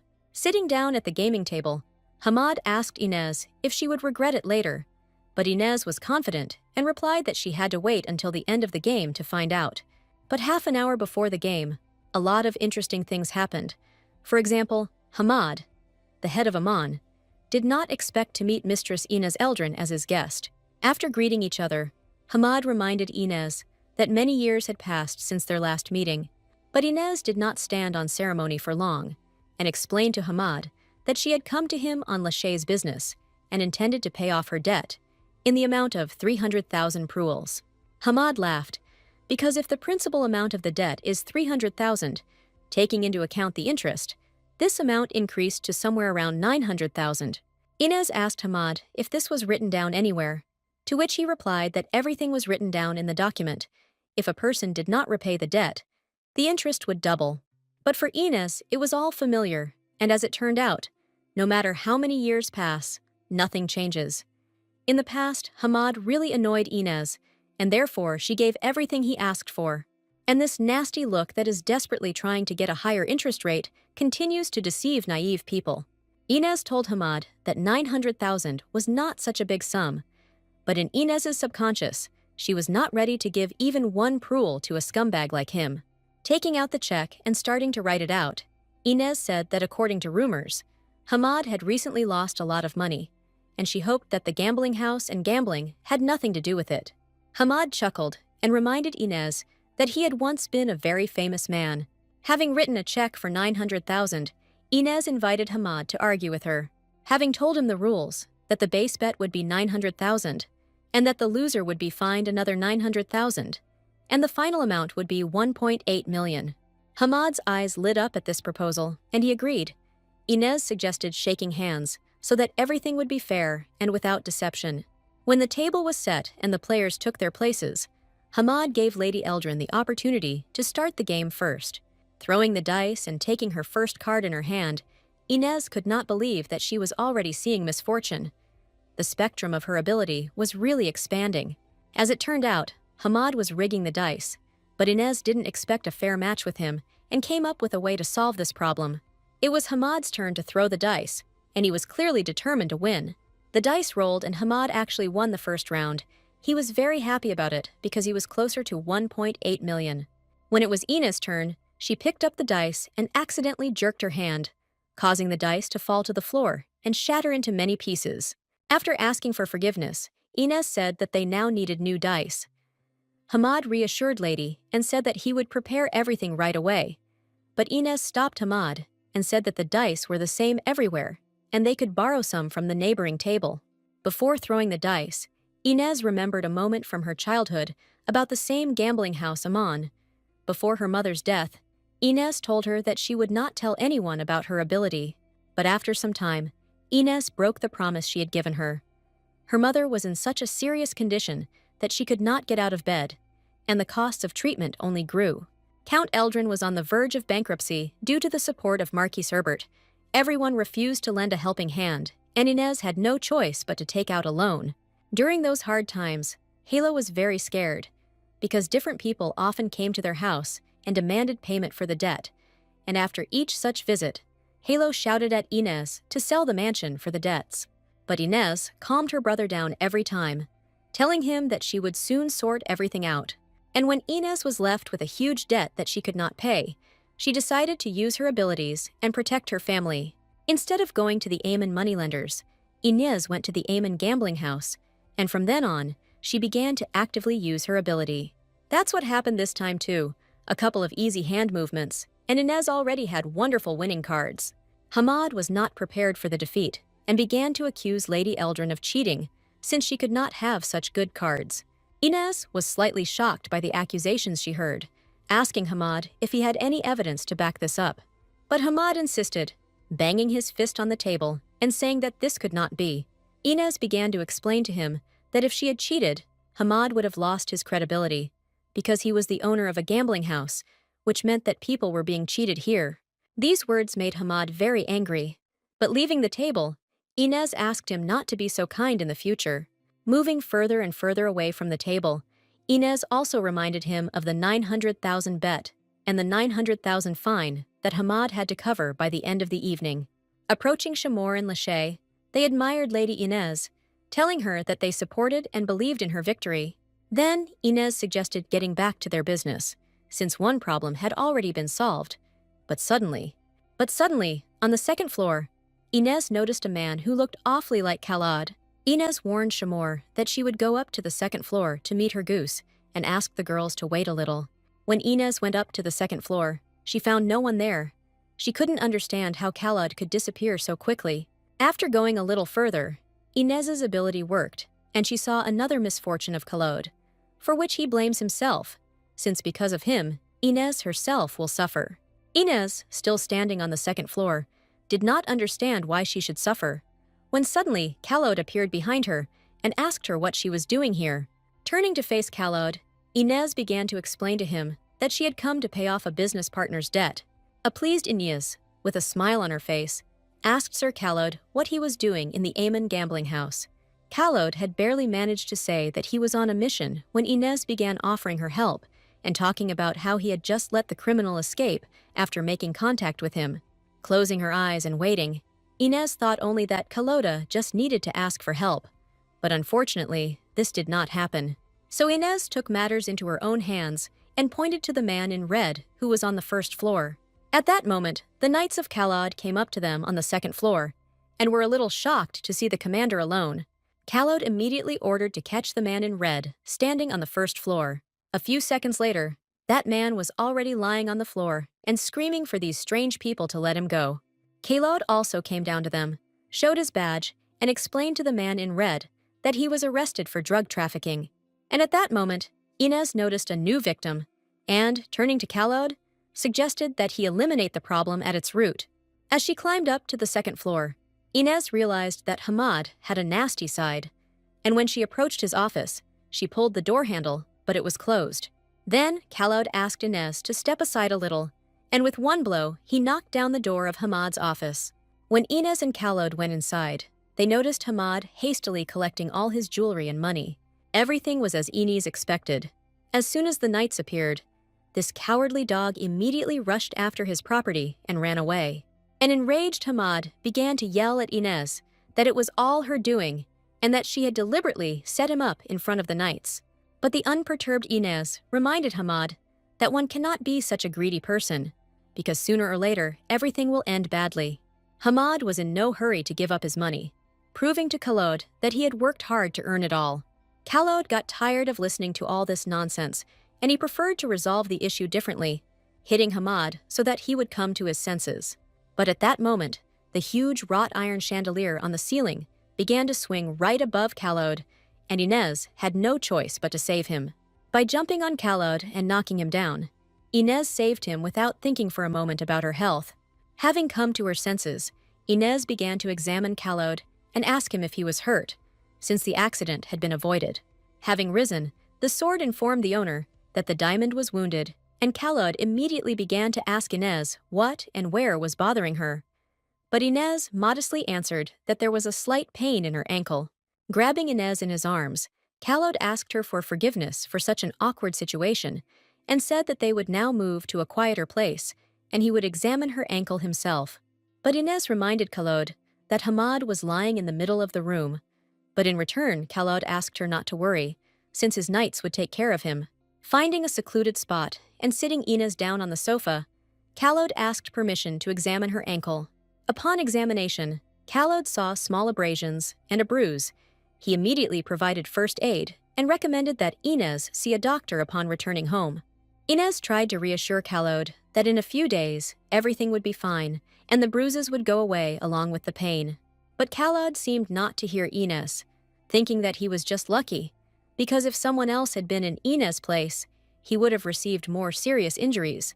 Khalod did not want anyone to suffer because of him. With glassy eyes, Khalod decided that it was foolish to prevent misfortunes, and that next time everything might end differently. He warned Inez for the last time that if she wanted to live a normal life, it would be better for them not to be together. Because his misfortune was like a virus, Khalod always hurt those around him, and in the end, he was left alone with the hurt, because such pain can only be endured in solitude, so Khalod asked Inez not to come near him anymore. Inez was taken aback by what she heard, and told Khalod that if she had intended to give up, she would not have started all this.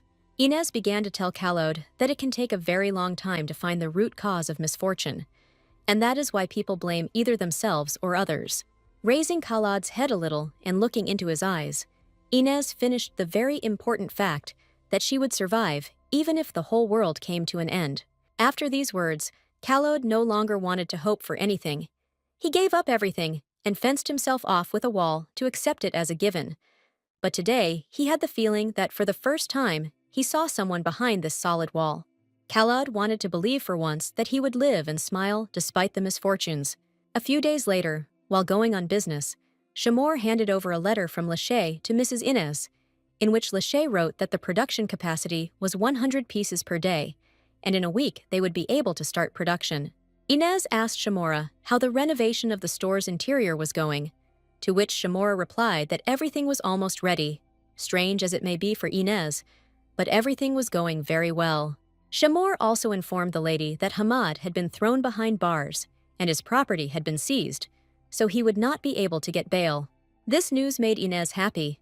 She told Shamor about the location of the cash that she saw when she contacted Hamad and ordered her to donate all that money to the orphanage, anonymously. While moving her leg more comfortably, Inez remembered about her ankle. Everything happened as she said. After a few days of rest, the swelling and bruises became less, and now she could walk normally.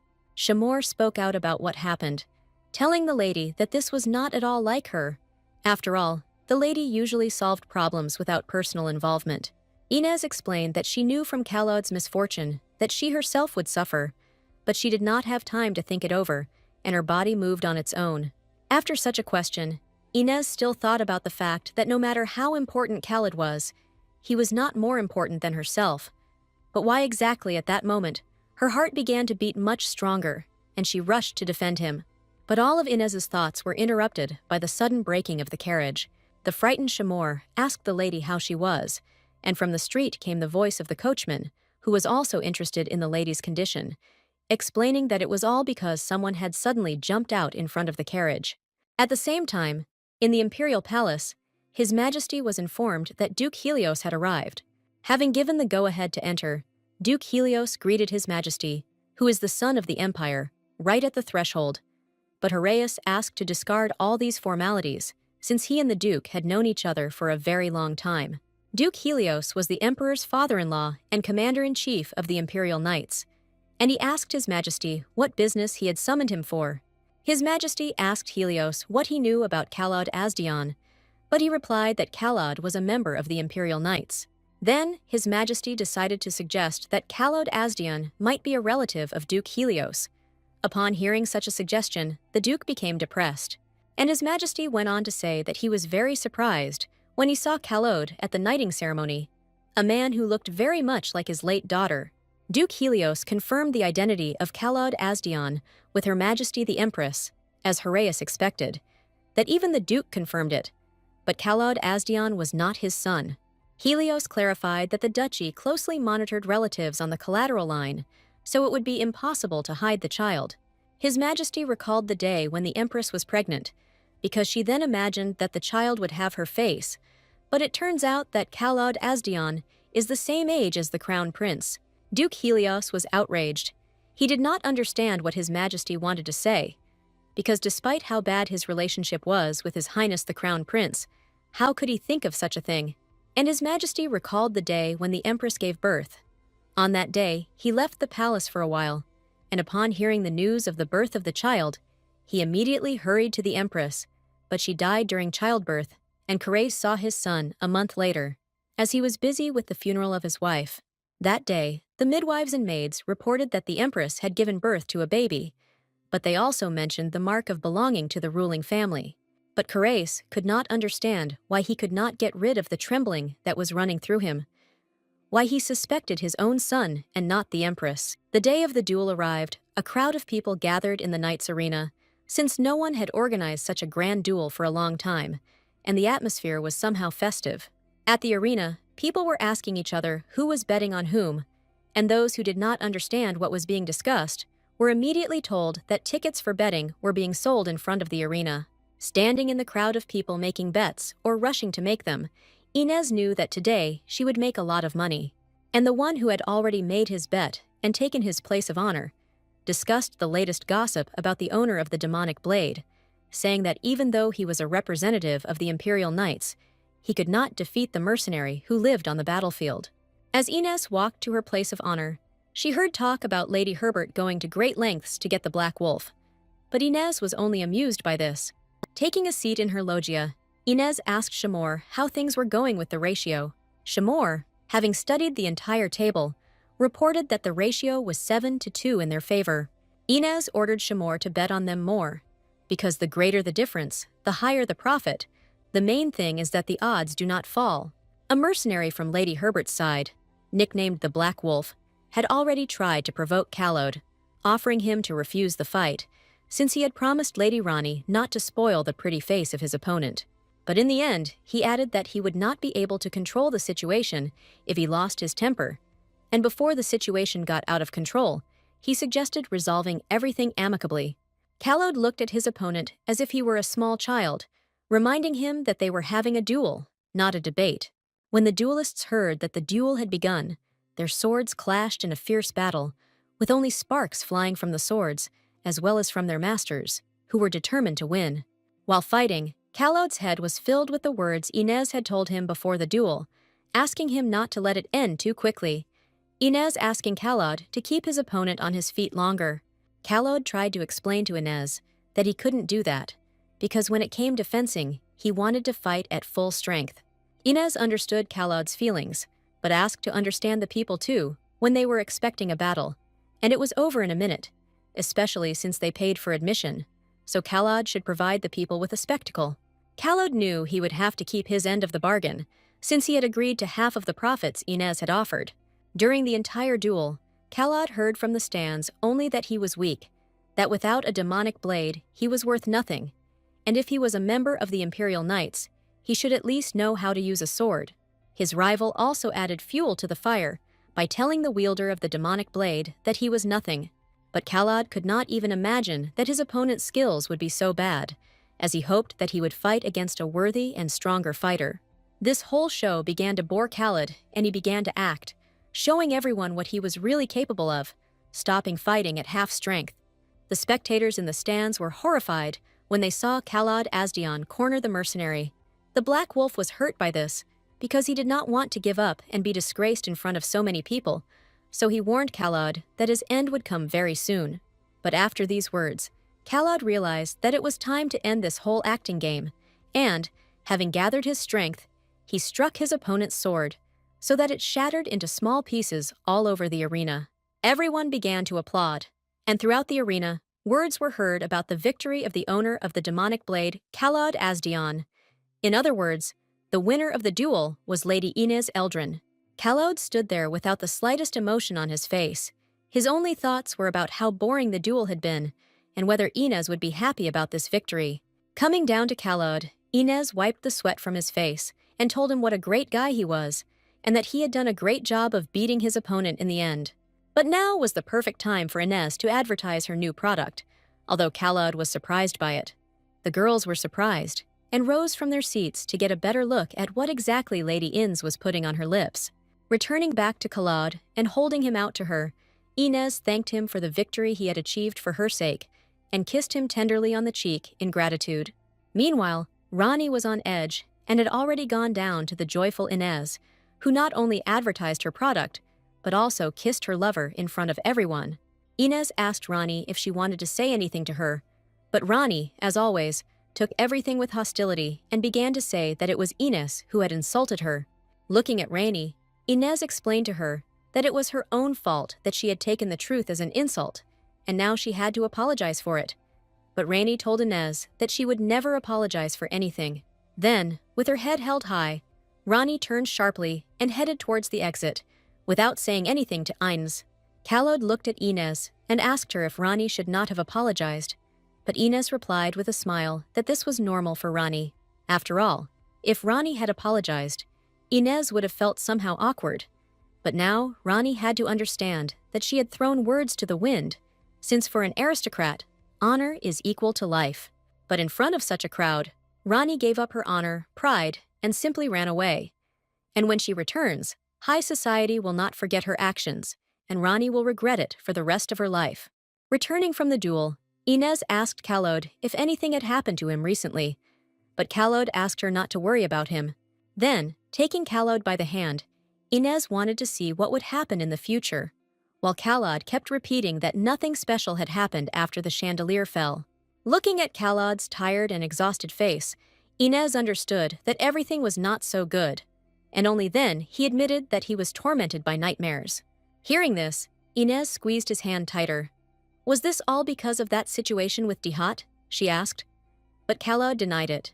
After all, on that day, when Inez's carriage stopped abruptly, Dihat Asdion, who had been waiting specifically for Lady Eldrin, jumped out onto the road. After getting out of the carriage, Inez asked Dihat what he wanted from her, and in response, Dihat spoke of some invitation to which Lady Eldrin did not respond. Inem didn't understand what kind of invitation he was talking about. Most likely, Shamor simply rejected his letter, but Dihat's topic changed abruptly, and he was already asking Lady Eldrin about the rumors that Lady Herbert had challenged her to a duel.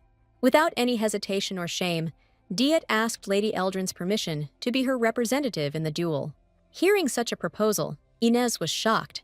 Even Shamor's face changed, realizing that if this happened, the lady would definitely lose. Inez, for the sake of decency, decided to ask if Dihat was confident in his abilities. A satisfied and self-assured Dihat told the lady that he had long since devoted himself to fencing. Suddenly, they heard the sound of hooves behind them. It was Kalod, who was racing so fast on his horse, noticing Dihat next to Inez. Frightened that this crazy Kalod wasn't slowing down, Dihat quickly jumped to the side so that he wouldn't get knocked down. When Kalod dismounted from his stallion, he held a beautiful bouquet of wildflowers in his hands as an apology for the injury he had caused Inez on that terrible day. Indignant Dihat began to accuse Kalod that he had appeared out of nowhere and was interfering in their conversation with the beautiful lady. Kalod, looking at Dihat, did not even want to ask him anything, but Inez told him about the proposal that he wanted to act as a representative. Kalod found this very funny and asked Dihat how he was going to participate if he had never properly held a sword in his hands. Dihat immediately began to justify himself by saying that he had joined the fencing club while still at the academy, but Kalod reminded him that after a week of studying, Dihat had quit training. This touched Dee's feelings, and he asked Lady Eldrin why she chose this bastard, because it is better to choose the person she likes more, pointing to himself. Looking at the offended Dihat, Inez asked him what he liked so much about her. Scratching his head, Dihat began to list Inez's qualities, telling her how beautiful, talented, and rich she was. explaining that when he saw her for the first time, he realized that this was his destiny. But Dihat's answer brought back old memories for Ines of the countless marriage proposals she had received from families on the brink of bankruptcy. Despite the different content, the meaning of all the letters was the same: for her to get married and pay off all her debts. These letters were sent to the young and beautiful Ines Eldrin, but to all the senders, she was just a beautiful product in a shop window. Ines hated all this so much that she became rich, and after that, even more marriage proposals began to come in. She understood that if she lost her beauty, her business failed, and she was again on the verge of bankruptcy, then no love proposals would come to her. All these memories brought a slight sadness to Ines, so she answered Dihat that she was too good for him. But Dihatu did not like this answer, and then he realized that this was all because he was not the successor, and began to explain to Lady Eldrin that Kalaud was a fake and in the near future. An angry Kalaud interrupted Dihat, yelling at him to shut his mouth and not say another word. Smiling, Dihat realized that he had touched Kalaud very well and continued to talk about succession. Ines, standing to the side, looked at this whole nightmare with a surprised expression on her face. Then, interrupting their argument, Ines explained that it did not matter to her who would lead the Asdian family, be it Khalid or Dihat. Putting her hand on her heart, Ines said that the most important thing for her is the face. She admitted once again that she likes handsome men. Turning around and returning to the carriage, Ines decided to joke with Dihat, telling him that if he became handsome, she would consider his candidacy and called Khalid to her. And when they got into the carriage, Ines realized that Kalaud's position in the family was just as difficult as hers, and so Ines deliberately did not raise this topic. Ines told Kalaud that she didn't care one bit about Dihat's words, and she asked Kalaud to become her lover, not because of the successor of the family. But this whole situation somehow affected Kalaud, and he decided to tell Ines about why he became the successor of the Asdian family, admitting that he was destined to die instead of Dihat. Inside, Ines everything turned upside down and caught fire with a hot flame. She did not understand what it meant to die instead of Dihat. Then Kalaud asked Ines a very simple question. Did she know why he was adopted by the Asdian family? Ines began to tell information about the Asdian family that was contained in reports and rumors from high society, namely, that the Asdian couple had no heir. Kalaud seemed to agree with this answer, but decided to clarify that he was adopted for the sake of conceiving a successor. He went into more detail about how the adoptive parents had been childless for a long time, and so decided to consult a fortune teller, who predicted that if they adopted Kalaud, they would be able to conceive a child. And a few years after the adoption, Dihat appeared, whom they dreamed about so much, and Kalaud thought that they would abandon him. But everything turned out quite differently. The Marquis and the Marquise chose Kalaud as their successor, but they still treated him coldly.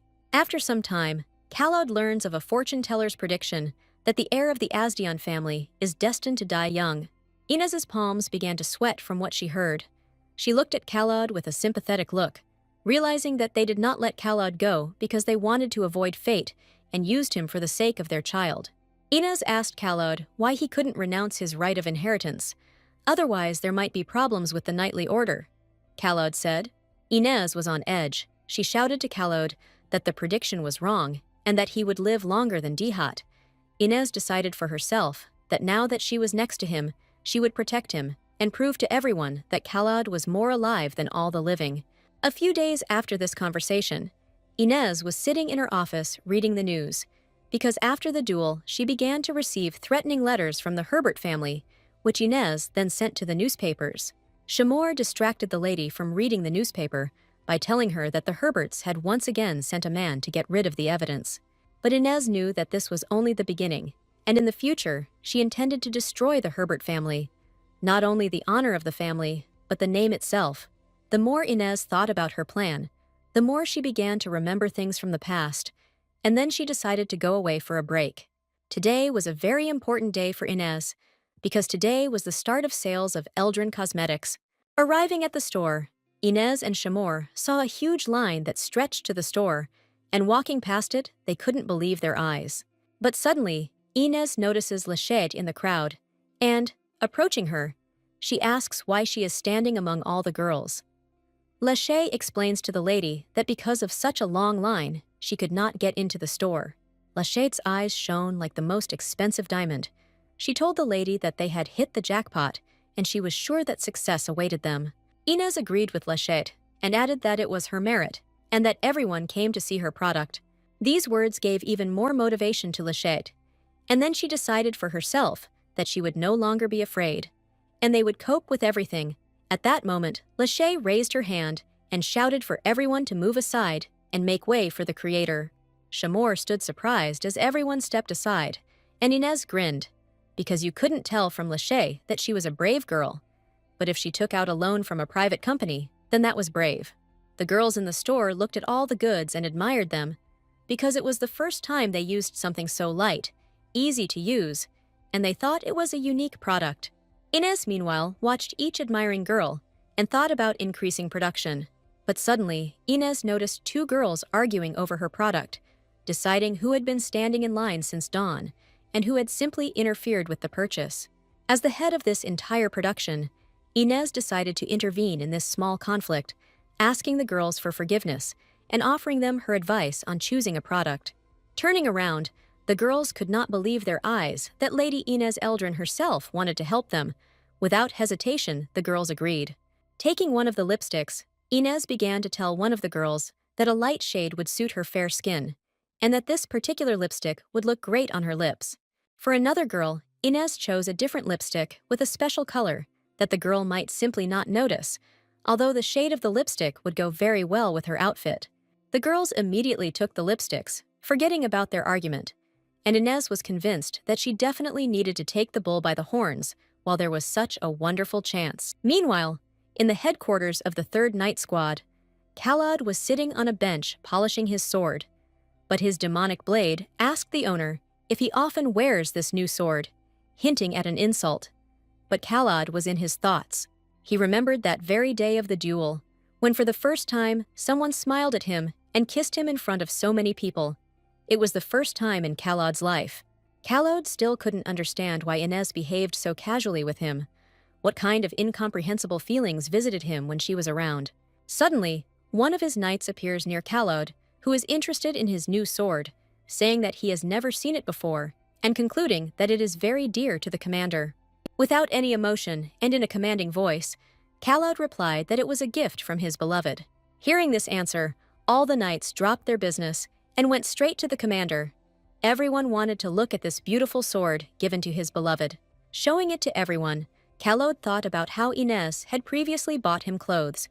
This time, she had given him a beautiful sword, and it turned out that he always only received gifts.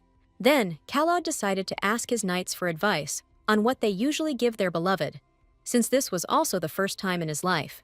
One of his charges suggested giving her something she liked. Khalad immediately pictured Inez in all her finest jewelry, realizing that giving Lady Inez money as a gift was not the best idea. The sword of Khalad supported his idea of a gift, telling him that if he continued to be shameless, the diamond would abandon them. Meanwhile, the knights could not be more happy that the day had finally come when their commander asked for love advice. But this whole get-together was interrupted by a messenger. He informed Khalad that an order had come from His Excellency Helios, demanding the elimination of the slavers. Slavery is illegal in the Benzian Empire, but slave traders operate secretly in the country. The 3rd Squad, along with Khalad, have been tracking them for a long time, but information about their base has not been obtained. Commander-in-Chief Helios finally gave the order to arrest the slavers. Khalad ordered the 5 to remain in the palace. All the others will follow him. They headed towards the horses to set off. Upon reaching their destination, Khalad said that he and Nemus would take care of the slaves and ordered the others to cordon off the area so that no one would escape. Knocking on the huge doors, someone from the other side asked who had come to see them. Pretending, Khalad answered the question by saying that he wanted to plant peonies for them. The doors immediately swung open, and Khalad and Nemus followed inside. The man who met them told them not to hurry, since all the slaves were already here, and they should examine each one. Khalad asked if all the slaves were here, or if there were some elsewhere. The man started giggling and saying that of course it was here, and only here that they could find such strong guys. Suddenly, Khalad was right behind the man, his eyes widening as if he sensed something. Yes, The man received a fatal blow from Callowd right from behind and fell to the ground. Together with Nemus, they took the keys to the dungeons from this dead poor fellow. As they began to open the doors with keys, behind them were small, exhausted children who were considered slaves. Callowd told them all to come outside. The poor, exhausted boy looked with his tearful eyes in bewilderment, wondering what this man was talking about, what exit they were being called to. And then Callowd said in a quiet, languid voice, "It's time to return home." The children, scared to death, began to ask if they were going to be sold, to which Callowd replied that it was not about selling them at all, but about rescuing them from this monstrous place. The children's eyes were filled with great hope and a desire to quickly return home from this terrible life. Callowd ordered his assistant to take the children and leave first, but for some reason he called out to him. The commander, he wanted to look around, to which Callowd gave the go-ahead and said that he should immediately send the children who were waiting outside. The assistant accepted the commander's order. As he walked towards the exit, Callowd began to think, why, when he looks at these children, does he see himself in them, as if it were a feeling of some kind of déjà vu? There was definitely a distinct feeling that he was very familiar with this place. Dropping to one knee, Callowd grabbed his head as if he was beginning to vividly remember something and was feeling sick from these thoughts. If only he could meet him again, he would give his life. He didn't understand what these memories were and whose voice he began to hear in his head. Just when he managed to pull out the demonic blade, a certain figure appears before us, turned towards the wall. The fair-haired man began to say that the time had already come. The guy who appeared behind me said, "Your Holiness, let's take a look at the sacred tree." They headed somewhere along the corridor. The boy and His Holiness approached a very large and powerful tree, which was considered sacred. Waving his hand upward, the voice said that there would be a drought in the south. That voice and the fair-haired man was the high priest of the great temple, Pernael. The priest can predict the future with the help of the sacred tree, but people consider him special not only because he is a prophet. Pernael is a person whose soul and memories live on even after death. He continues his legacy. He is a man who remembers the history of the continent and a sage who sees the future. There was always only one high priest, and it was always Pernael. Here he had already freed everyone after a certain ritual, but asked the priest to stay. Pernael asked if the priest who was sent to the emperor's name day had returned, to which the boy replied that he had returned this morning. The priest clarified what the other priest had said. The priest reported that the owner of the demonic blade was fine. He watched the owner for several days, but did not notice anything unusual, which seemed strange to Pernael. Had his memory not returned yet? By now, he should have remembered his past life. Apparently, he had not yet met a real opponent. It seemed to the priest that this was causing a lot of problems. The sacred tree continues to dry up every day, so the prophecies become very vague. The priest informed the priest about rumors circulating that the owner of the demonic blade had become engaged. He asked him to tell him more, and he shared that they say that he is dating the eldest granddaughter of Count Eldrin, Inez Eldrin. The priest asked Inez Eldrin, that famous investor, the owner of the demonic blade and the investor. Interesting. The priest said that he wanted to leave for a while. He wanted to meet with Inez Eldrin. The cosmetics business is booming. Sales of limited edition products with her signature are also good. They have increased 100-fold in an instant. It seems that Inez has even started thinking about a new business. However, implementing large-scale projects remains difficult, as influential families already control industries such as shipping and construction. Besides, the trading industry has been taken over by the Gilbert family. There is no need to poke a finger in the sky.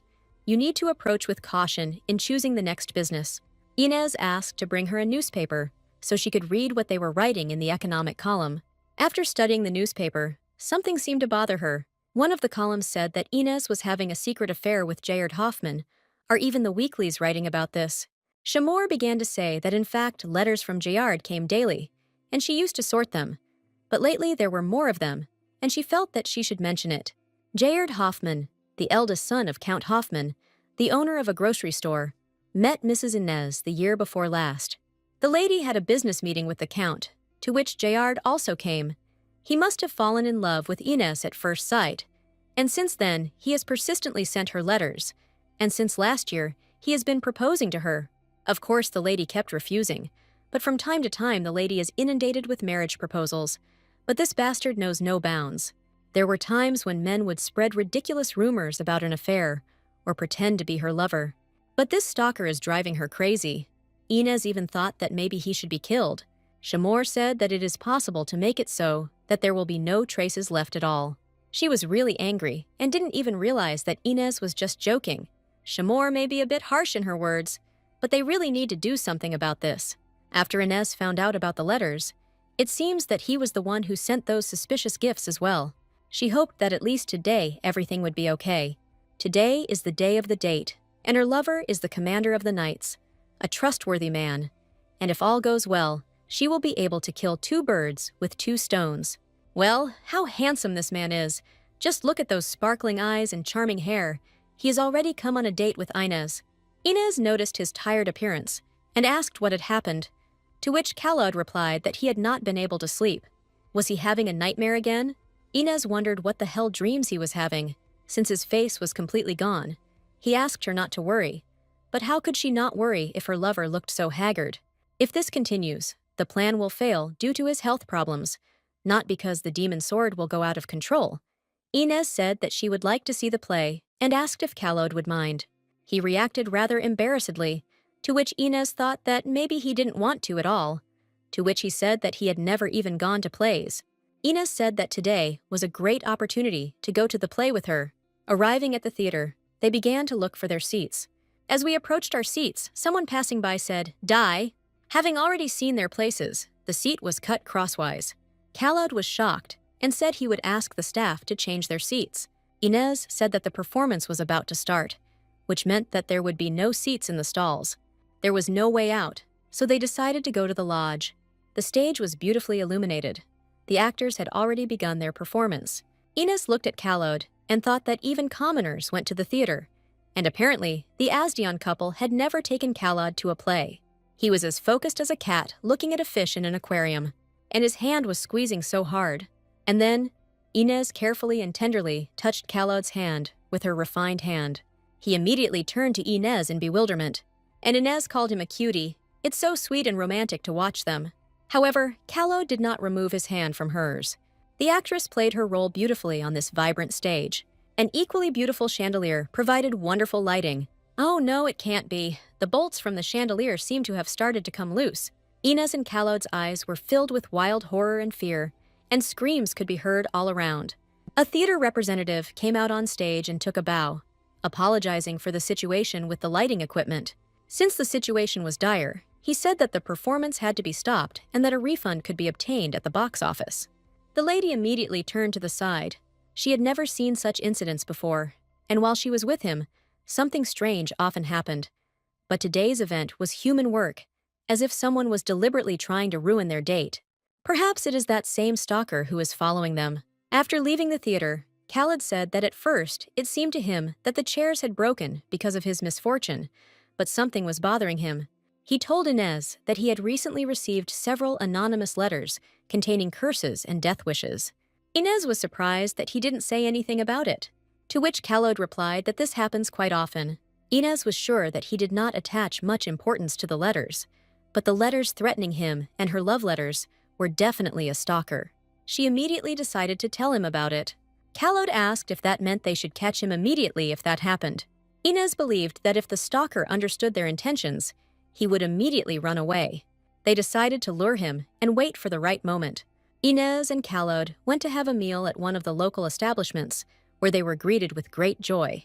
The owner asked if he understood correctly that Inez's lover had come with her, to which she answered with a firm yes. The man said that in that case, he would have to try harder than usual. Sitting down at the table, Inez began to tell that she used to come here often with Hilo when they had no money, and that the food here was so delicious that she still remembers this establishment even after she had earned a fortune. Khaled looked at Inez with a cold look, which made Inez think that something was wrong. Maybe he thinks that she is going to remember the past next to him. His gaze seemed to be calling for me to continue this topic, as if he was saying, "Continue, I'm listening." He even seemed quite attentive to Inez. Inez knew about his past, but he knew nothing about her past.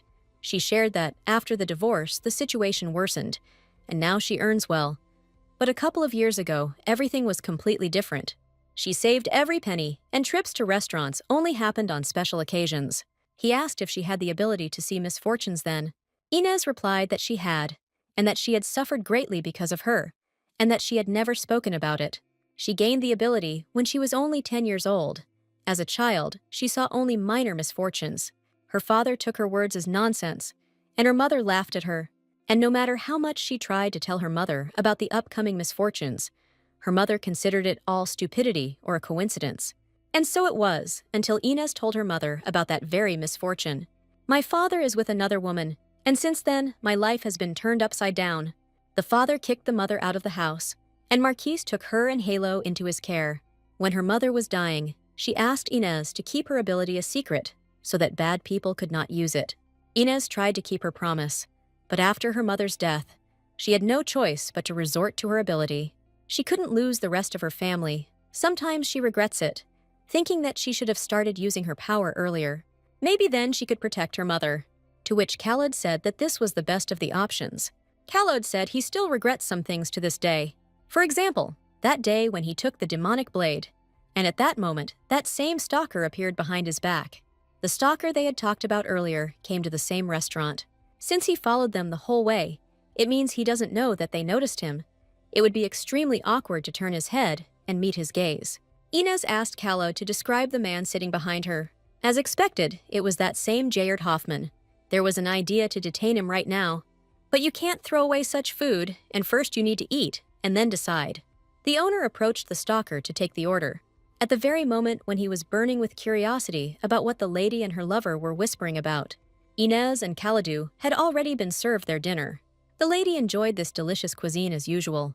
She immediately brought her fork with a piece of duck to feed Khaled herself, as in the most romantic stories. She wanted to see the reaction of that table to these actions, what love and romance there is between this couple. The lady immediately asked Khaled to take care of her in the same way and feed her with his fork. All these favors enraged the stalker even more. After a few hours of a wonderful dinner for the couple in love, they were about to leave. The stalker once again followed right in the couple's footsteps. Inez turned around carefully to see him with her peripheral vision. Khaled also noticed the stalker approaching from behind. Lady and Khaled followed to the embankment to lure Jayard. Coming a little closer, Khaled abruptly grabbed the stalker by the hand and asked why he continued to pursue them, to which Jayard responded in fear that he was just passing by. What nonsense! Accidentally from the theater itself. The stalker began to ask Inez for help so that she would tell Khaled that she knows him and everything is fine. She really didn't want to touch him, but she needed to see his misery.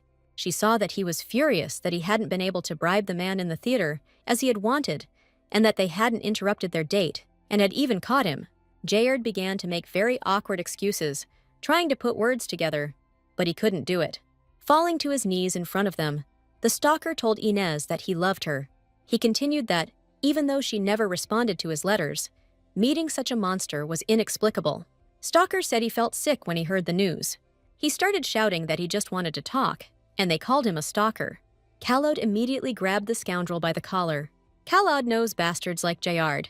They all come to their senses after getting punched in the face. Having lifted the bastard above the water, the stalker immediately began to squeak that he understood everything, and he would never come near them again. Inez asked to stop. Khaled threw him to the ground and said that he hoped that such a thing would never happen again. Taking hold of the blade, he said that if this happened again, he would kill him without thinking, right on the spot. A more radical approach than we had anticipated, Khaled pointedly plunged the blade into the ground, right between Jayard's legs. Khaled asked the lady if he had gone too far, to which she replied that no, and that she even liked it. Inez thanked her lover. If it weren't for him, this guy definitely wouldn't have given her a peaceful life. He replied that he was simply doing his duty, as stated in the contract, in a contractual relationship in which everything seemed to be going according to Ein's plans. Insignificant feelings and a great misfortune that she failed to notice. The estate of the Marquis of Asdian was engulfed in flames. Everyone around was shouting, "Bring water!" And the flames continued to flare up, and then the shouts changed to those in which it sounded. That this is all because of him, and quickly call Khaled. What will happen in the next chapters, we will find out very soon.